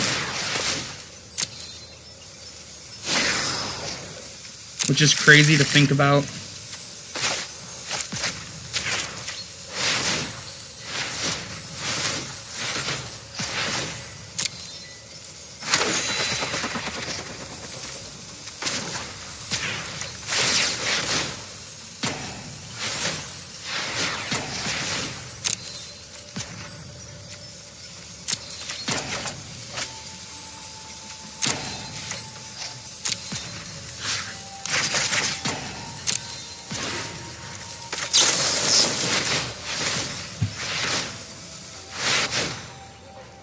There you see me unfull control just to make sure that Nexus got off really quick.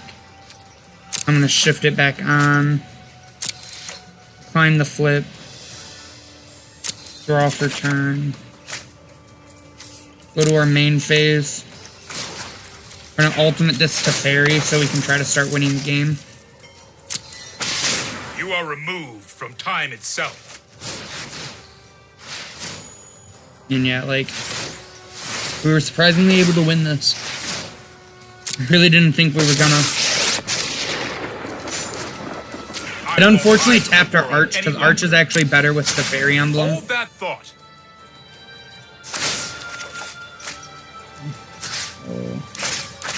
We're gonna get rid of this Rekindling Phoenix.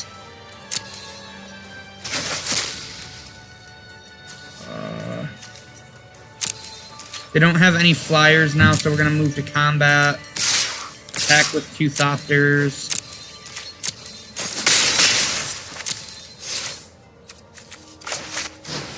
Cast a 3rd Wilderness Wreck.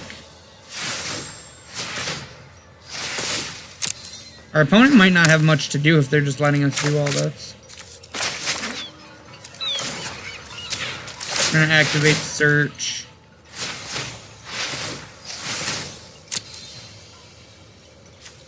I'm gonna grab another Nexus. I'm gonna go to our end of turn. Also, Aaron, with the way this game's going, I don't think you're gonna get to stream. If you drop your Twitter handle, though, I'll gladly shout you out. That way people can know the next time that you want to go live.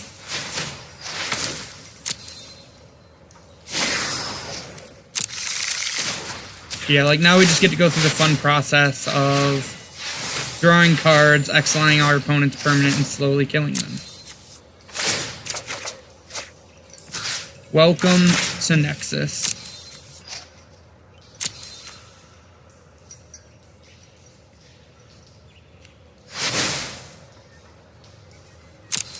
Thank you for everyone that's still hanging out. I know this probably isn't the most fun thing to watch, but it's being pretty helpful for me, I'll be honest. I think like getting this practice in is stuff I'm gonna need for Dallas. Just gotta make sure we don't deck.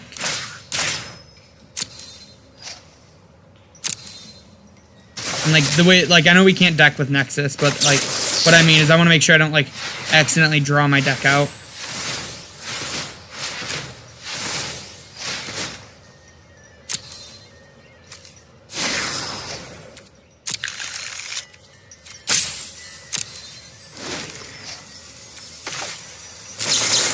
So since we have 5 cards in our deck, I can cast this. Yeah, like one time we hang out, Ian, I'll have to have you like show me, or like when you stream, how to do it not full control and have it be better. Like I'm willing to admit that it's probably better, because I'm not gonna lie, this is kind of awful, and I know it's like a horrible viewing experience.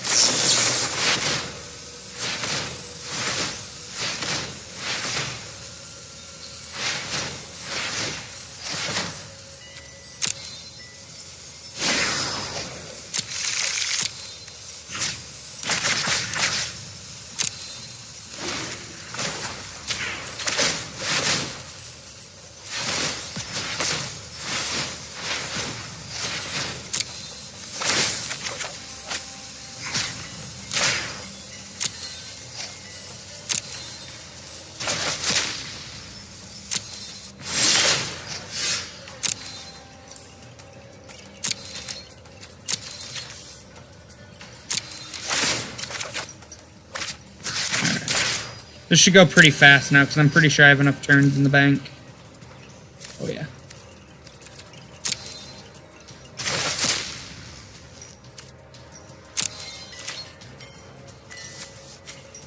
Eight, 9, 10, 11, 12, 13, 14, 15, 16.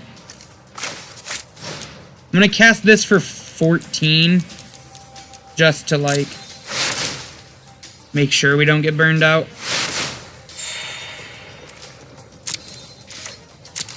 Yeah, like now I'm just good to like end the turn.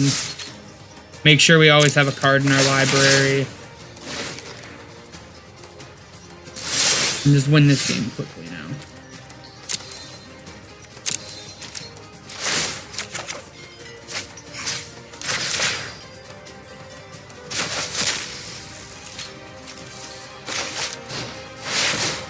I'm only casting this just to put it back into my deck.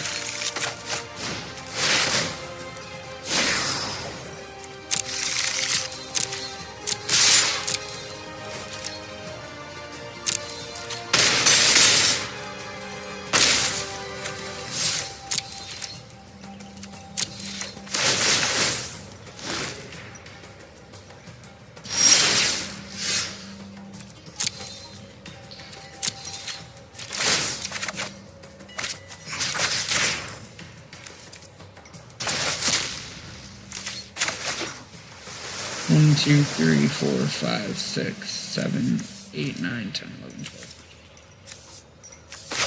This is just for fun. Because why not? Let's get above 100 life. Aw, darn. We didn't gain enough. Oh well. And then we'll kill him. Alright.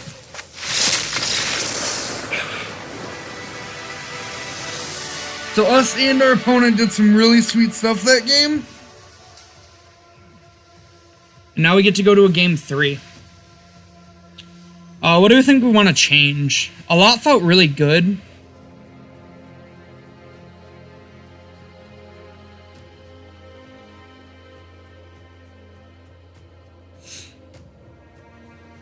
I could see maybe wanting like some bindings or something for Frenzy. But, like, we already have the Night of Autumns. So, I'm not really sure if that's worth.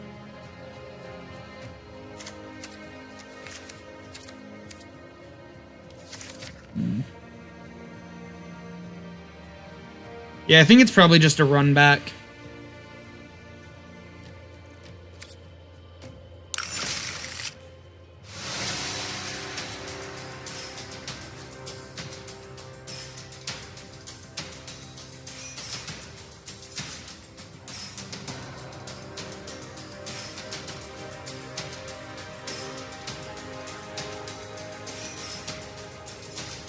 Opponent's switching things up, it seems like.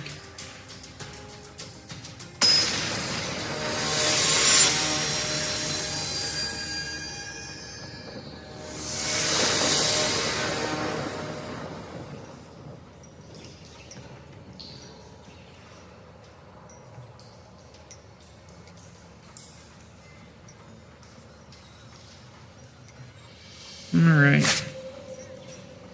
Ooh. So this hand's kind of risky, but I kind of want to keep based off these two.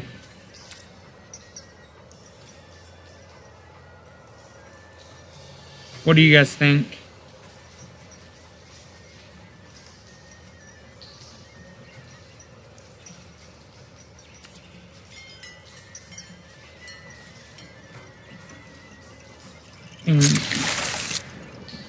I could see this being wrong and I should mulligan for something that can try to go a little bit faster, but these two together are just so, like, insane. Uh-oh. We don't need more of those, deck.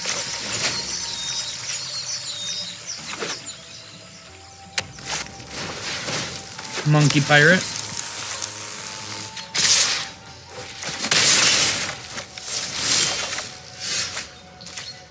Alright, so when we do gain life, we are going to gain it all.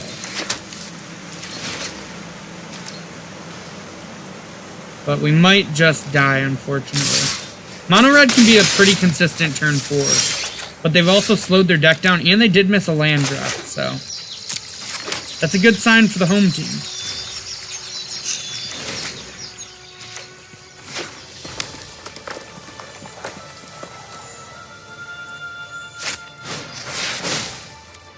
There's the risk factor.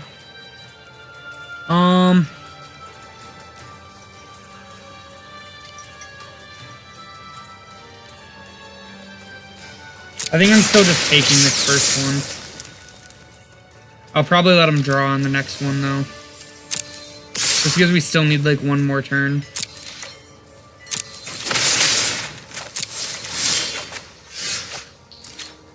Ooh. That's good for this turn. That'll make this even bigger.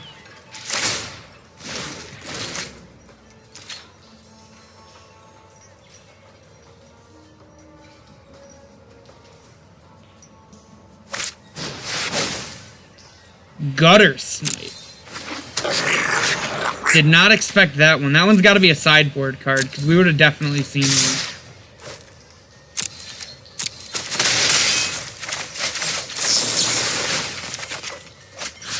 Ooh, alright, there we go. Enter tap, cast a Revitalize.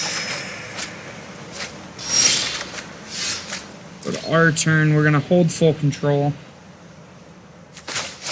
So that's 1, 2, 3, 4, 5, 6. So 6, 12, 14, that's 24. Versus 20 life and a search. I think I like getting the search into play. 20 life should be plenty.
My opponent's in the tank here. Probably not exactly sure what to do with us at 31 now. I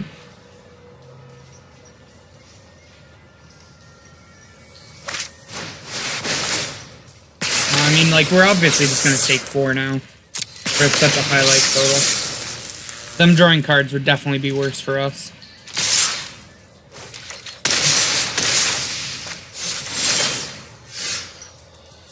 We do not want another land.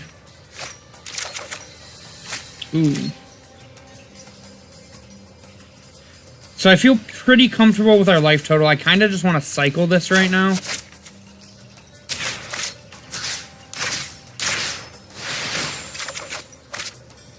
Damn, and I'm glad we did that.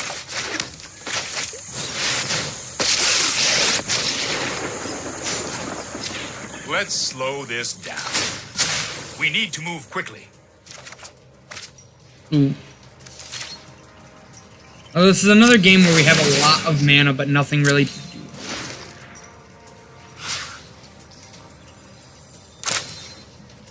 Alright, so fairies for sure going down.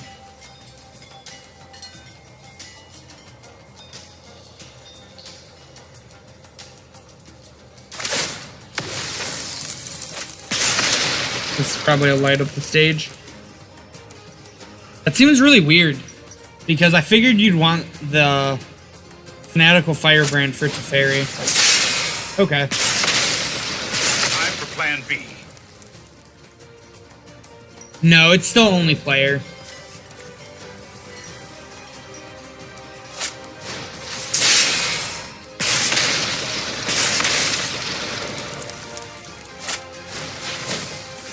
I mean, he's had like insane draws.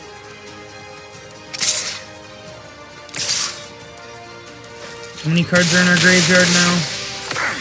Teferi's our 6th. Oh no, Teferi's only our 5th. Darn it. Really wanted that to be our 6th card. I think I need to draw this.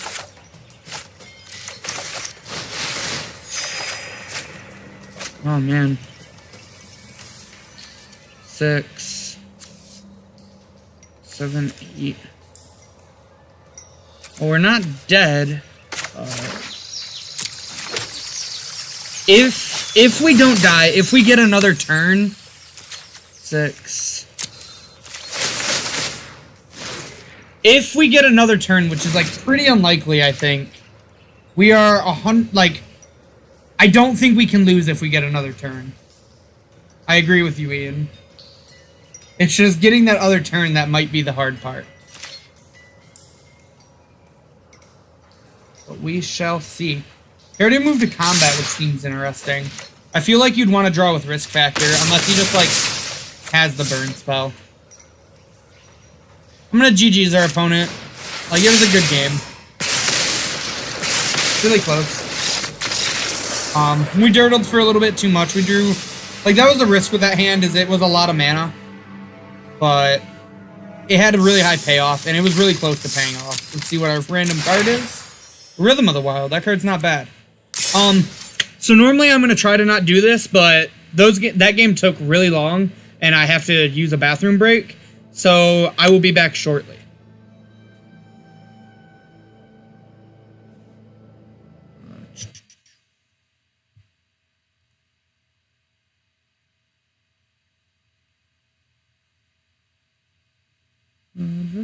Oh, this doesn't have it. I was looking for the screen to for the be right back, but unfortunately we don't have it.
Okay, so I am back. I'm sorry about that.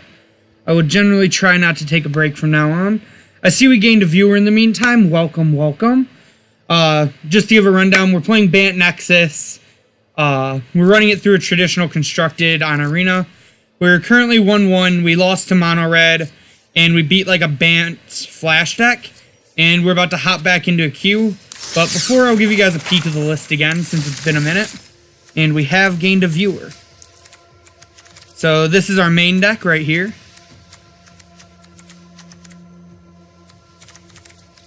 And this is our sideboard. Alright. And while we're hopping into the queue once again, I would like to give a big shout out to Mom's Basement Games for sponsoring this stream and giving me a place to make all this wonderful content. As well as I'd like to shout myself out. I'm Richie T.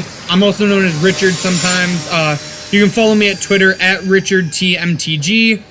And make sure you follow Mom's Basement Games MTG on Twitter as well. Both of those can be found right up there.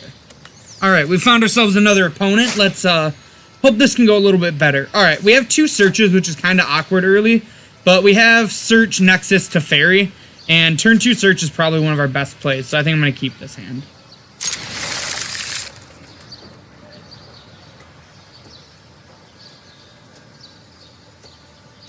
So is anyone else planning on going to Dallas that's in chat? I'm going with Brian Carey personally. Not sure if anyone else is heading down from our area or elsewhere. We're going to just lead on Breeding Pool, then Sun Petal Grove into Search. Sultai has been a kind of hard matchup for me, especially post-board. They bring in a lot of like hand disruption spells. But like they typically have Assassin's Trophies, Vraska's Contempt, and Vivian Reads to interact with us game 1. As well as Duresses and typically another Assassin's Trophy or so.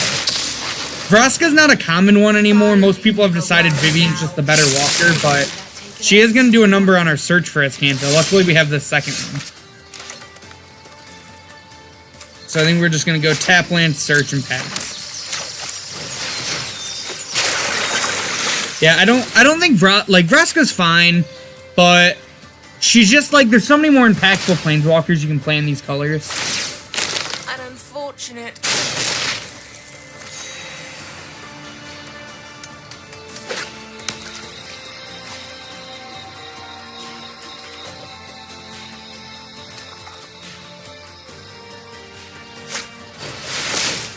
Another Vraska to blow up our Search. Wow. Leave before I make you disappear. Assassin is useful. I mean, our opponent hasn't put any pressure on us yet, so we kind of just get to draw cards and do what we want. We're not in a bad spot, but I would really have liked to have had those searches, that's for sure. You're probably just gonna plus Vraska on this Woodland after a Jade Light Ranger. Okay, Jade Light is more pressure than what they have. It's like about probably 400%. Turns out 300% more pressure. Oh, yeah, that's fine. Sacrifices must be from time to time.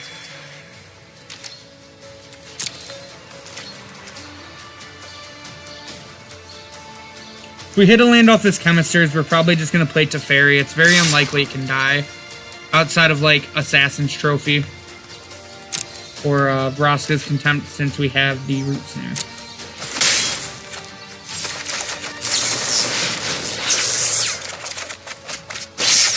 this card's going to be really good for us, too. I'm just going to go Hinterland to Fairy. Plus our Fairy. You know what? I'm not done yet. Then go ahead and untap these two.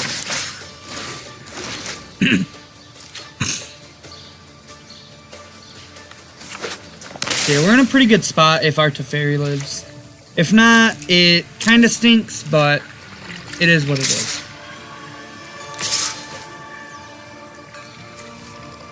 So this is only 4 damage, and this deck typically doesn't play any burst. So I'm actually going to let this resolve. Don't make another move. I was probably going to die anyway.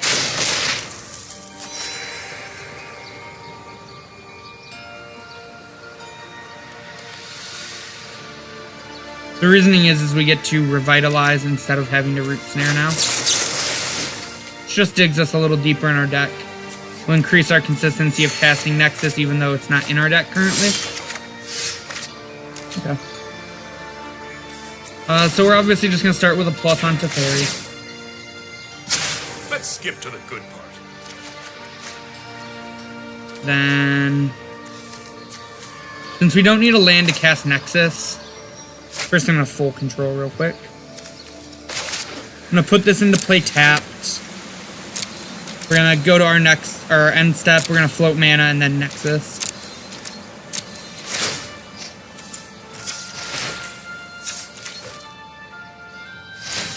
Got a little bit of lag there.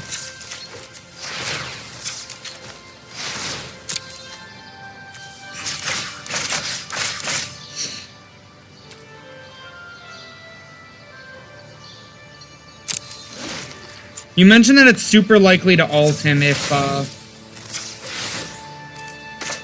he didn't have an answer.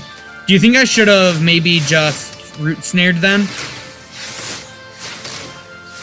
Maybe I like over-evaluated drawing a card here with double Nexus in hand.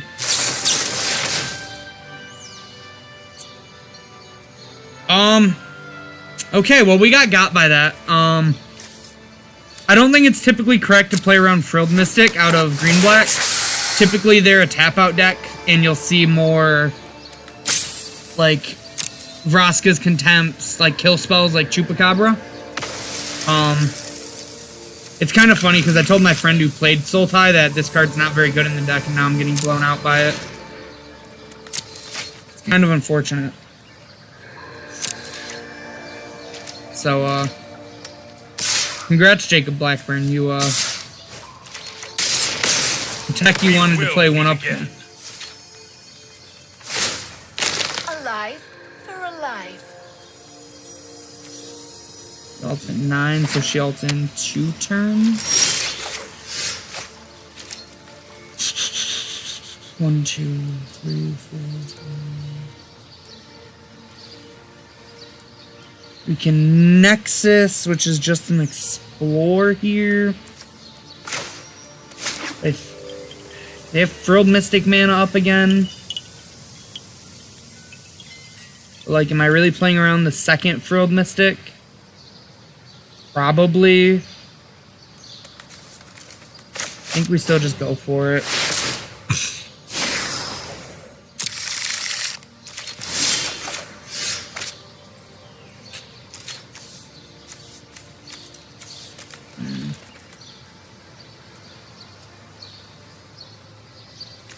I think I want to just cast this to get set up now. You can bottom those, draw the Teferi.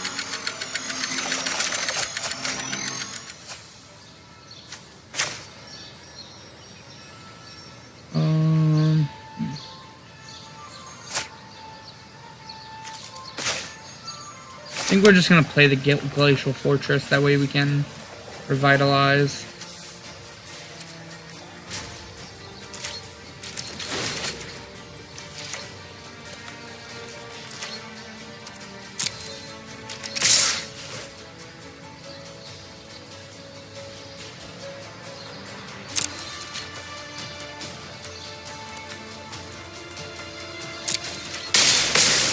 That's true. That's stuff I need to like be able to. I need to learn to pick up on Arena. I haven't played a big ton of Arena. Whoa. Okay. Man, our opponent's deck is sweet.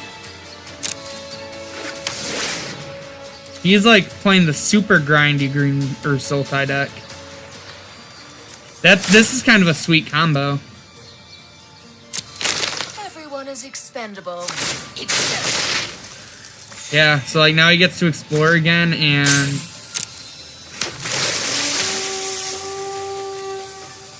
luckily he doesn't have another Frilled Mystic in the graveyard, or we'd be in trouble with that. Not yet, but eventually.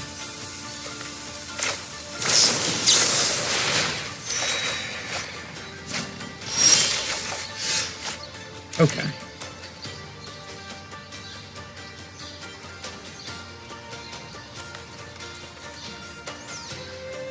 Oh, okay. I can't really fix that, but I'll make sure to make that a note for Josh if we stream Arena again.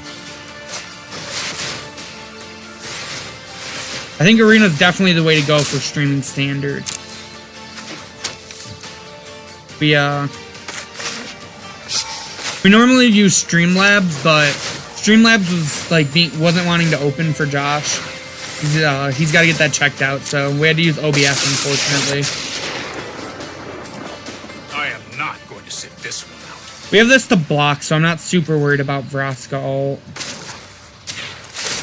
I think I just want to plus and try to keep up the pace. Nexus. Yeah.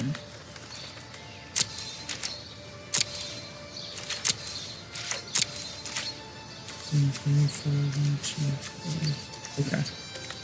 If we hit Nexus off Chemister's Insight, we can still go off.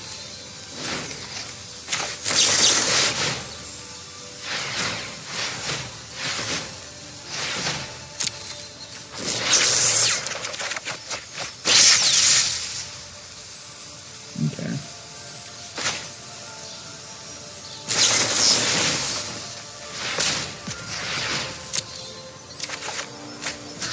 There's the Nexus, a little late to the party.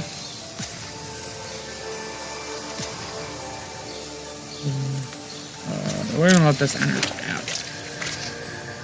And Teferi's gonna untap stuff for us.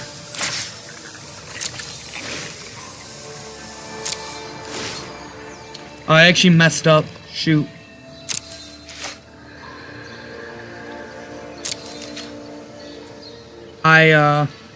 I really should have untapped a second green source.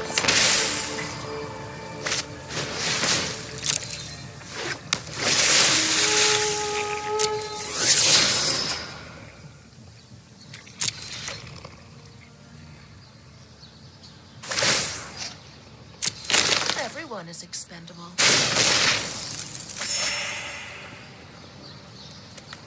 Ugh. 1, 2, 3, 4, 5. So he does have it. Okay. We can maybe bait out a Frilled Mystic here.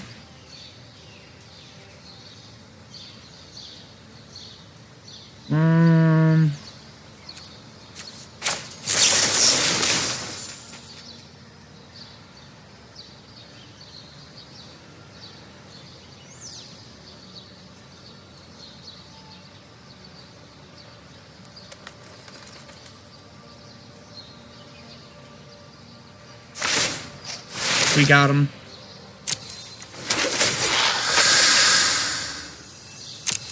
Yeah, that play seemed very obvious that I'm trying to bait there. I won't let you Now, win. now we should be pretty set up to win, especially with that. Oh shoot, I didn't have full control on. That's fine. I actually don't want a Nexus before, anyways.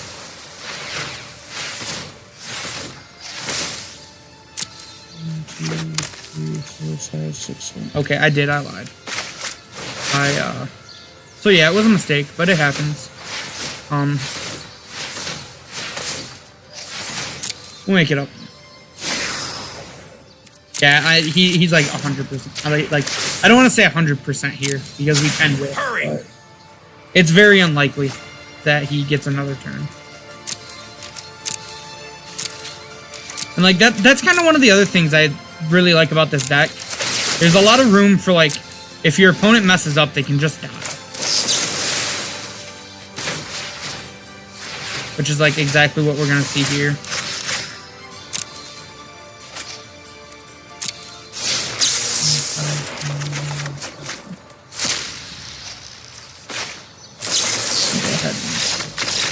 Alright. This opponent values their time, which is great. So once again, we're going to do the whole board in thing. Oh. I guess our opponent really doesn't like Nexus. They just conceded the whole match. So they might not be playing many good answers to it. So we are now 2-1 currently. Which means we're at least making our money back on the league. Plus getting some free promos, or some free uncommons, which is pretty cool. Obviously our goal is to go farther because we get more gold, more rares. Let's continue.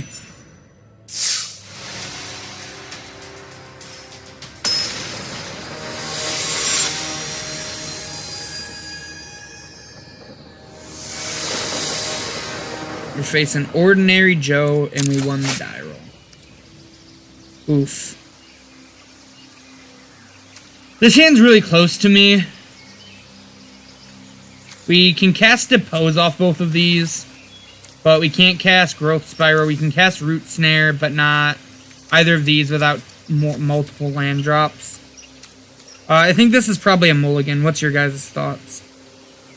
I'll wait a second and get your guys' thoughts. Do you think Depose is enough to keep this hand off of? Or do you think I should mull and try for a better 6?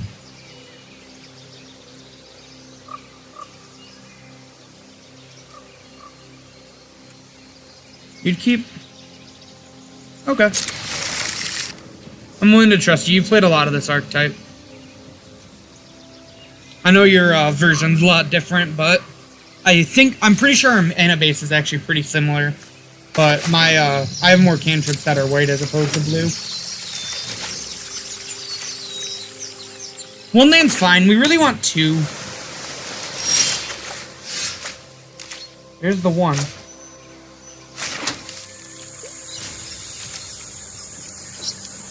We would have preferred a blue land, but it's a land nonetheless.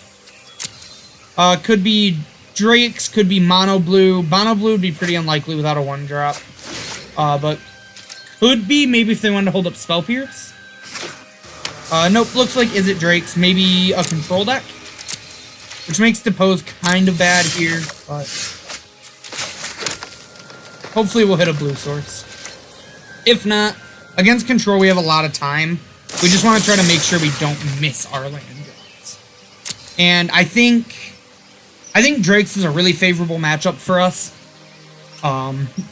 They have a good clock, but not quite fast enough, typically.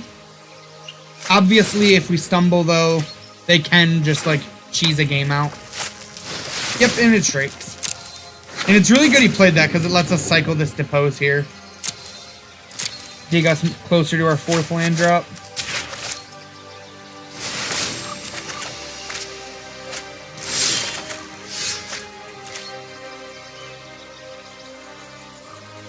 Yeah, so like instead of Revitalize and Depose Deploy, you're playing Ops and Discovery Dispersal, if I remember right.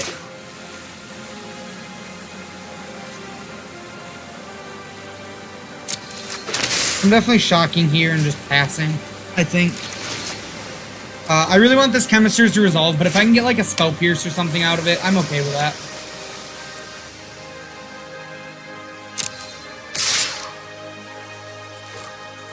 I don't know what that first message was supposed to be, but I understand right.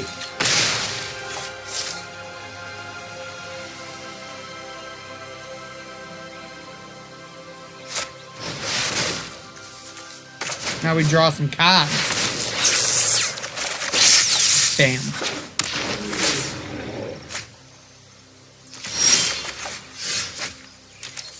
Now we get to stick to Fairy, have Root Snare up. Everything's going pretty good. Oh, gotcha. Been there, done that, that's for sure.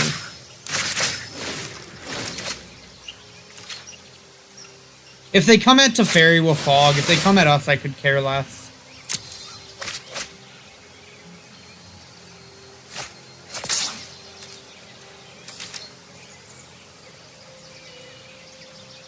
They do have kind of a fast clock here.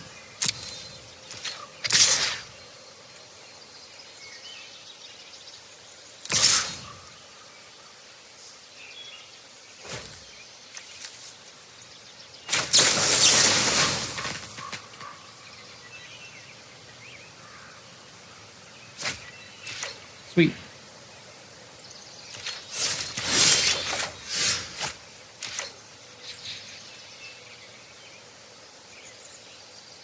start with a plus on Teferi. No time for a break.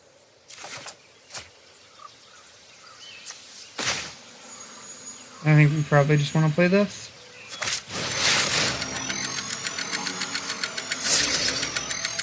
We don't super care if Teferi dies here. And because we have 3. And we really just want to find like Wilderness Reclamations and Nexus. 3 mana is not much different than, well,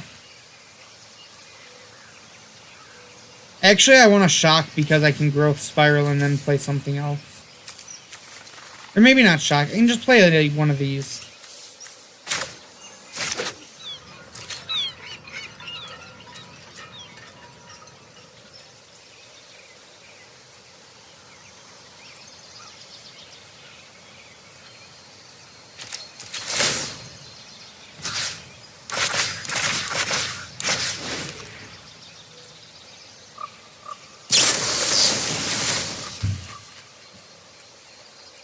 That's scary.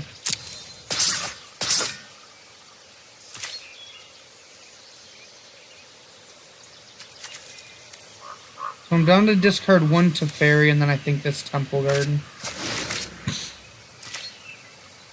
I think them casting that there means that they're probably going to try to kill me.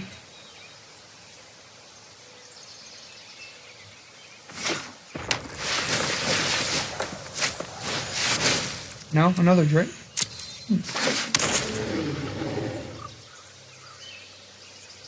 I guess Dive Down is like typically pretty dead in this matchup. So our opponent probably just cast it thinking that we wouldn't really have anything for them to dive down in the first place.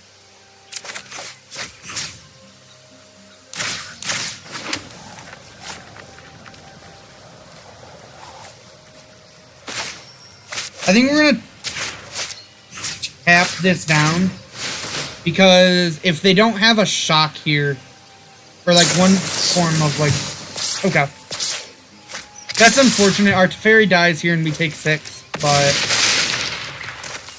we have another Teferi in Wilderness, so okay. I think we're pretty likely to win now.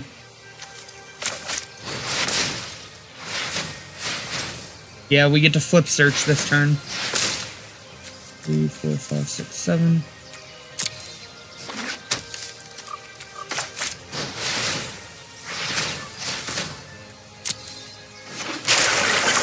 Yeah, I'll be surprised if they get an extra turn. It would take a lot. We shall see. We are playing a variant card game.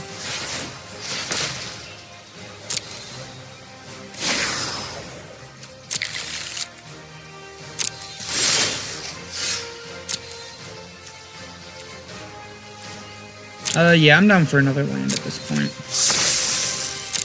Draw it. Play it.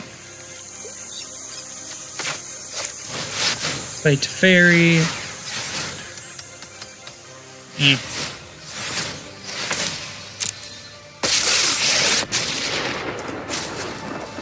Plus Teferi. Keep up the pace.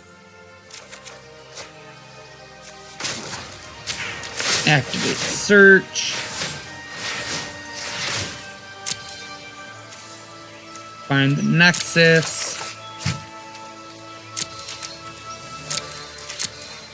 Just like in another video game I'm a big fan of, League of Legends, we're gonna get the Nexus.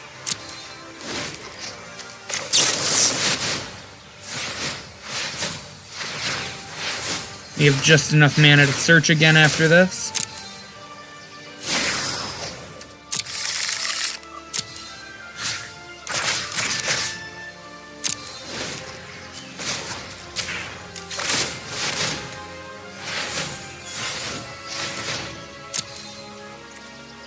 Oh look, another Nexus.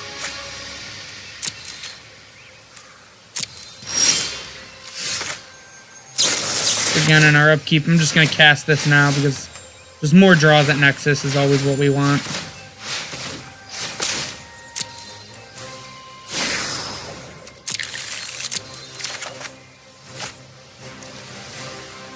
Go to our main. Plus Teferi.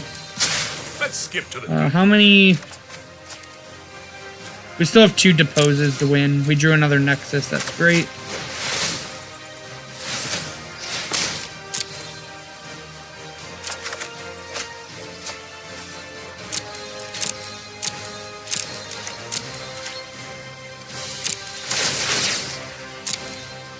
Tap everything. Cast up the Nexus. The same play as last time.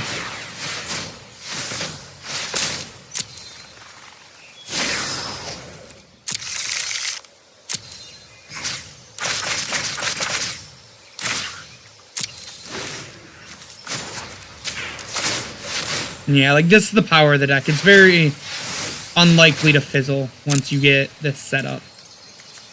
We'll take our win con.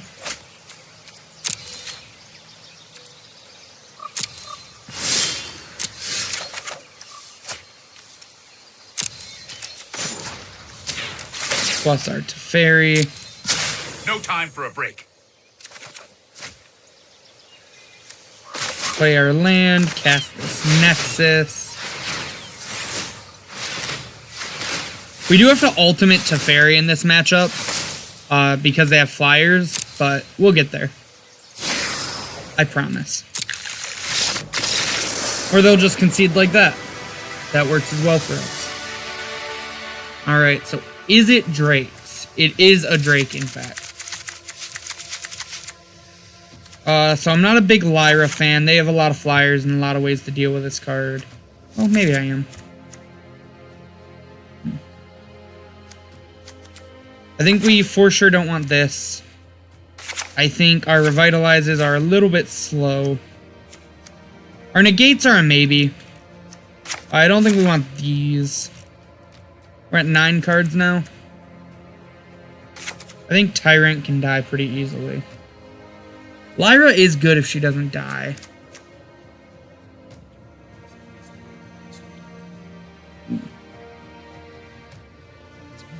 2-1 currently. Sideboarding against Drakes. Yeah. You're like, I need a 1 dance. Maybe. How's the deck running? Is it fucking nutty? It's really smooth. I really enjoy it. Yeah, I don't think we'll need Lyra. We can probably trim a search because of Spell Pierce. Actually, I think we might just not want fogs. Bring the Lyras back in. And since we have Lyra, we can probably go down to Depose Deploy for this search again. Yeah. I think I like this.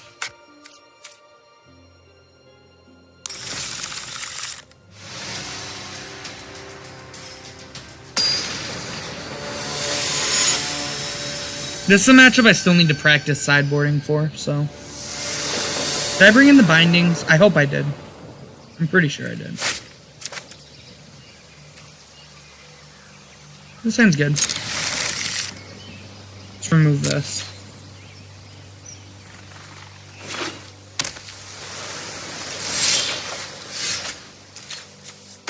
Hollowed Fountain.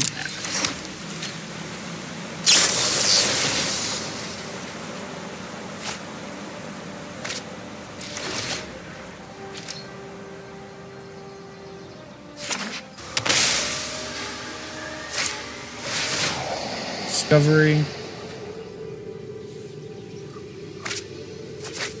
Yeah, like Mangucci talked about this matchup when he did a deck tech, which I highly recommend you guys go watch. I think it's a really good deck tech done by Mangucci about the Drake's deck. And I think his list is really solid. He packs a lot of sideboard hate for this matchup.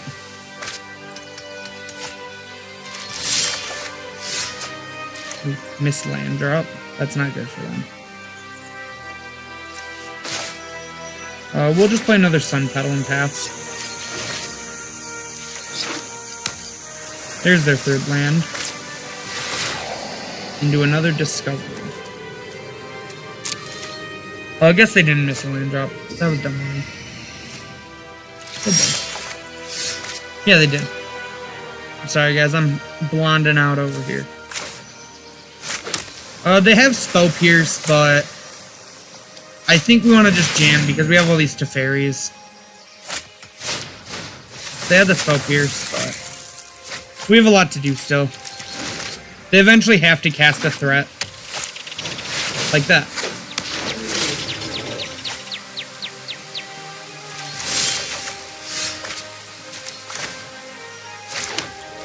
Now we go land to Fairy.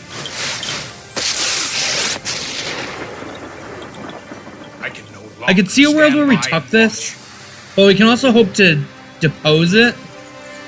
And since we have other Teferis, I really don't care if they kill this. Hold that thought.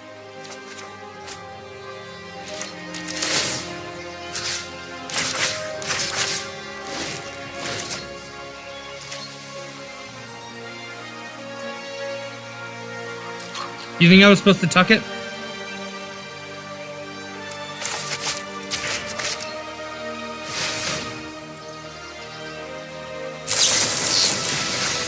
I think this is a mistake by them, by the way. Manguchi mentioned that dive down's like the worst card in this matchup.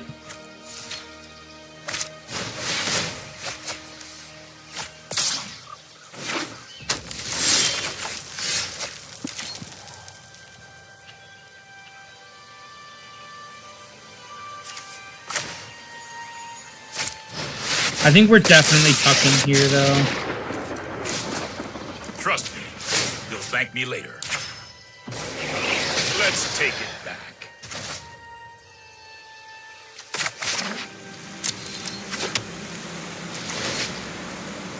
The reason I tucked there is we didn't have a way to, like, deal with it killing our Teferi.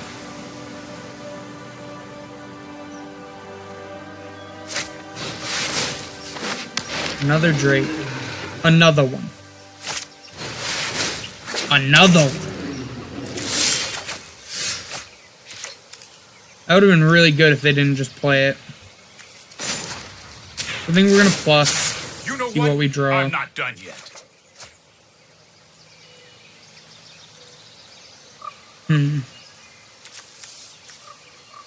I think we definitely want to get this search into play.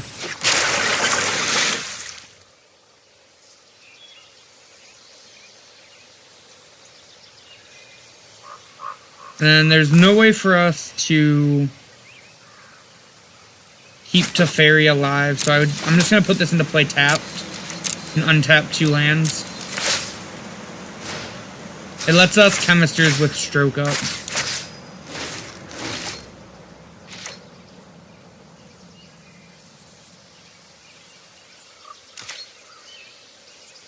Yep.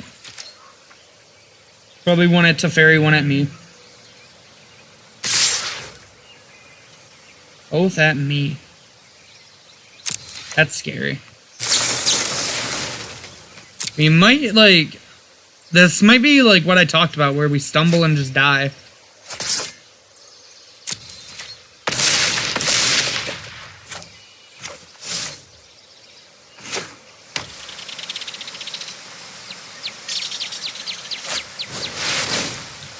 Oof.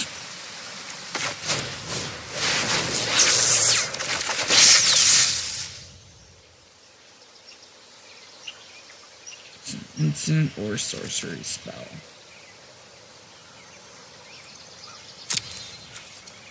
Yeah, I mean, we have a Teferi for that, but... Or we actually have Ixalan's Binding.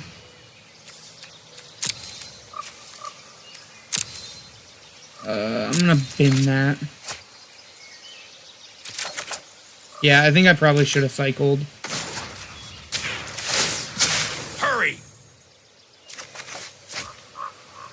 Not bad. We unfortunately can't do both, and we have to get rid of that Niv Mizzet.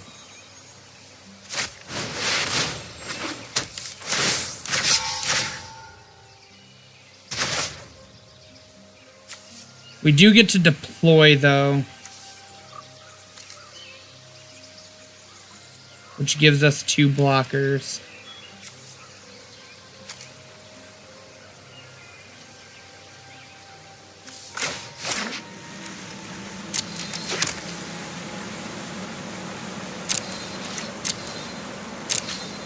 And I think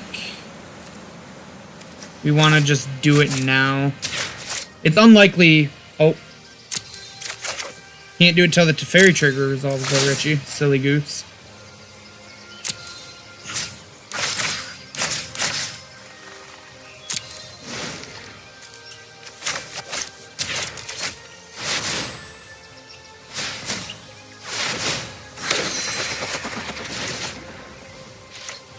I don't want to upkeep it in case they have a counter spell.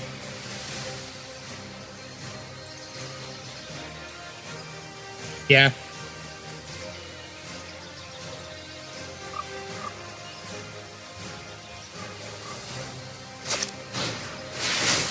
I mean, that was a chance. Like, I think they're more likely to have a counter spell than something like that. They have a lot of things in for creatures still.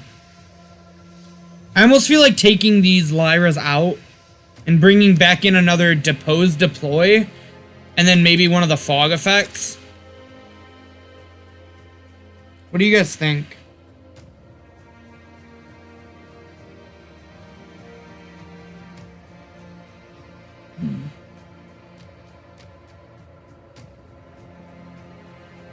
I'm not even like sold on negate, honestly.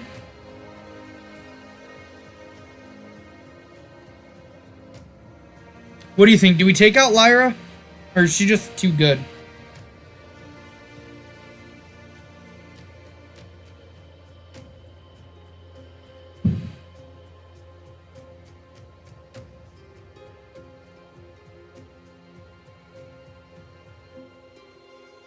Maybe we could do... No, I think Search is better than a Root Snare. You'd take her out.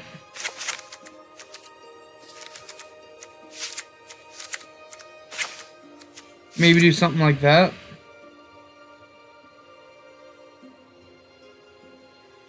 What do you think about this?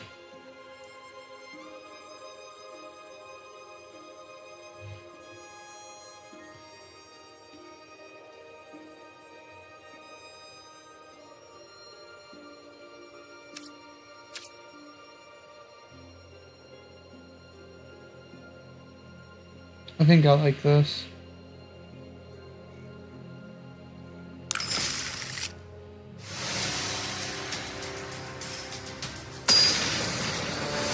I think Search is nuts, but the fact that they place that, like, I know that they have Spell Pierce, and I think just having one is fine. This hand's obviously a mulligan.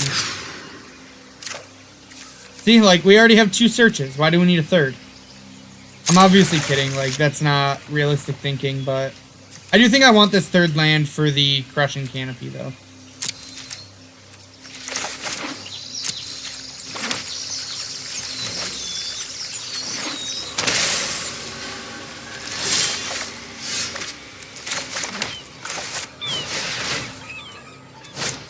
Yep. Oh, nope, just an opt. Cool. We got to stick our turn 2 search. That's pretty good.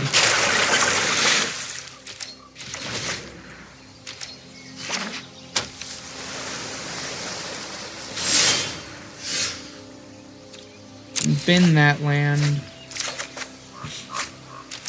Precog's not a bad draw. Just go ahead and pass. Another opt, sure.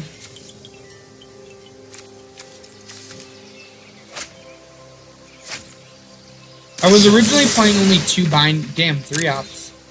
3 ops! I was originally only playing the Ixalan's Binding for Niv. But, like, I faced Jeskai one time, and I, like, dug a lot of cards and just still didn't see it. So I really wanted a third effect for Niv Mizzet.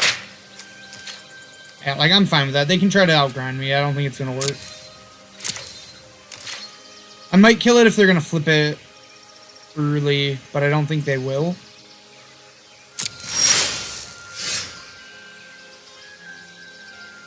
I'm down for 4th land here because we have precog.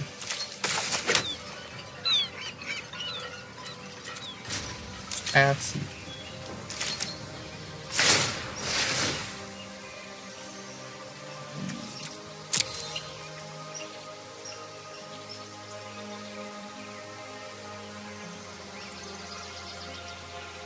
We'll probably deploy end of turn. Unless they play something worse. Crushing?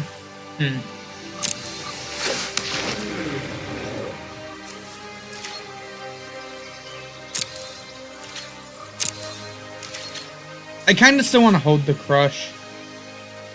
Like, this isn't applying a lot of pressure right now.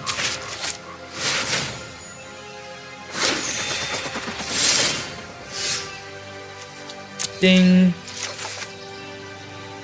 Put that to the top. This feels bad if this gets spell pierced, but it feels so good if it revolves. Ugh. Of course they have it.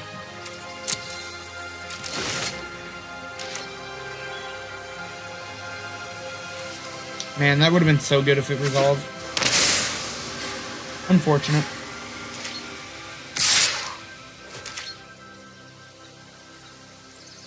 I'm not gonna block 4 damage.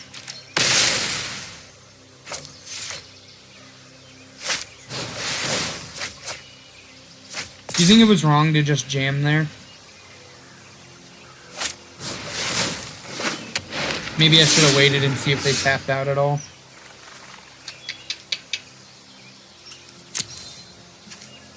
Only have 3 in the yard. Yeah. I think I'll take this. Cast it. And we might be crushing one of these drakes.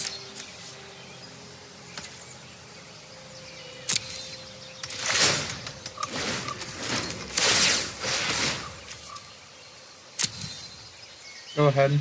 Map your treasures. What do you think, Ian? Do you think we kill one of the drakes here? Or do you think we hold it for, like, Niv Mizzet? Save for Niv? I think we have to... Yep. That's pretty good.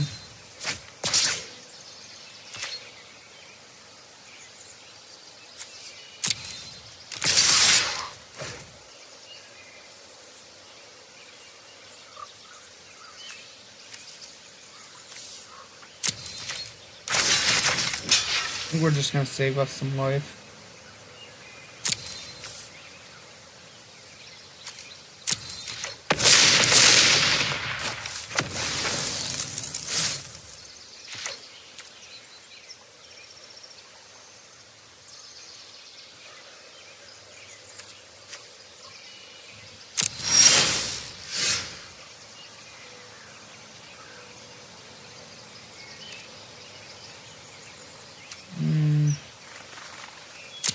I'm gonna bin it because it's like the same thing as drawing a card. It's pretty bad. We might be dead, as sad as it is. We only have to deal 3 extra points of damage.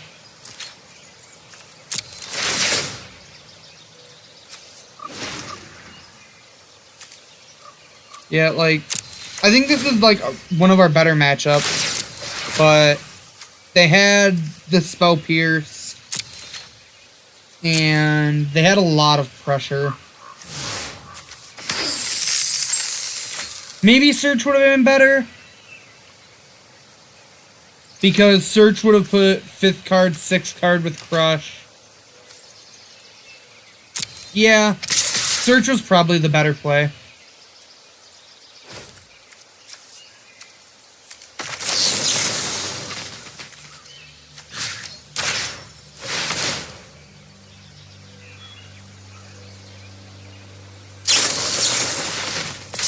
It didn't matter. GG's opponent. That was unfortunate, but...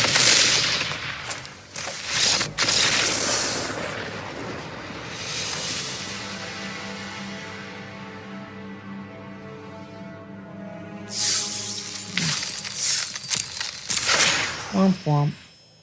We got a galloping lizard for our... Lizrog for our, losses there. Let's claim our prizes. See what we get. Nothing too great, but still 1,000 gold, which isn't bad. Yeah, so let's review the deck here. I think Nexus is really powerful, and I think it's still what I want to play. Our opponents had, like... We stumbled a little bit, which, like, it happens. This is a combo deck in Standard.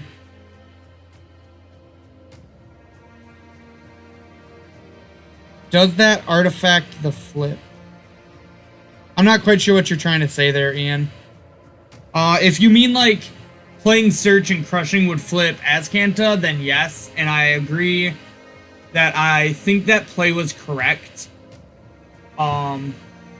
It obviously wouldn't have mattered either way, but that happens. Like, Drake's is one of those decks that if you stumble, it will punish you, and that's exactly what happened. I think Mono Red's a really hard matchup, and it's kind of expected to lose that, especially like when we just kind of draw all our mana and no reward. I still think this is probably the correct build because you're less likely to just draw mana because you have Depose, Deploy, and extra Revitalizes. I've seen some versions going up to a 4th Search. Normally going down a Root Snare, but I don't really feel comfortable only playing 3. What games do you think we could have won with different lines? I'm really down to talk about this right now. But anyways, so like I could see maybe cutting the precog, because without Gift, this card's fine, but I don't think it's insane. So I could see cutting it and going to the 4th Search. I assume you're probably talking about against Drake's there. Like maybe not running the precog out, but I think there's such a high payoff and they only had 1 mana untapped.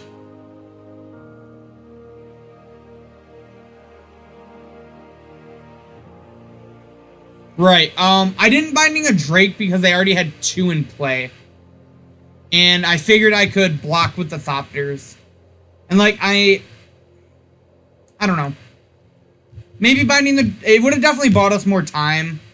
But is that binding worth it when I know it only shuts off max 2 more Drakes? Like I think if I wanted to make a play like that, well no, Teferi Tuck is just worse. Yeah. Maybe binding would have been correct. Just to try to buy more time.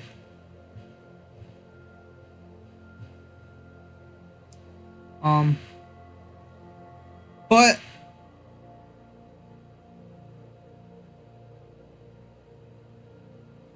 you think so? Okay.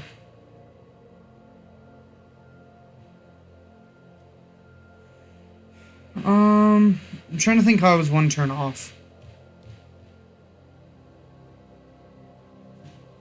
While you're, I assume, typing, I would really enjoy, like, hearing this, so I know. I think the mana base is fine. Even having, like, the extra Temple Garden isn't huge. I think it's obviously better to have a Glacial Fortress, but this mana base works fine. The Arch, as you've seen, is really good, and I think it's a mistake to not play the Arch. This card is great in the mana base. And then I really enjoy my sideboard. Like I've tweaked numbers here and there from the original I've seen, and I really like it. I like having the 4 counters. The 1 stroke over on a gate is fine. I'm not sure if it's 100% correct, but this is like the split I've seen a lot, and I think occasionally countering like a Hydroid Krasis might be worth it, but I could be wrong on that. The 3 artifact and enchantments, playing the Crushing Canopy for Niv Mizzet along with Ixalan's Binding, I think it's felt really smooth as opposed to playing 2 Night of Autumns. Night of Autumn is very good against aggro, but I think this is better against Niv than this is aggro. And when we play the Sanguine Sacrament, I think it gives us a better chance against aggro and frees up the slot for this Crushing Canopy. The Lyras have been insane.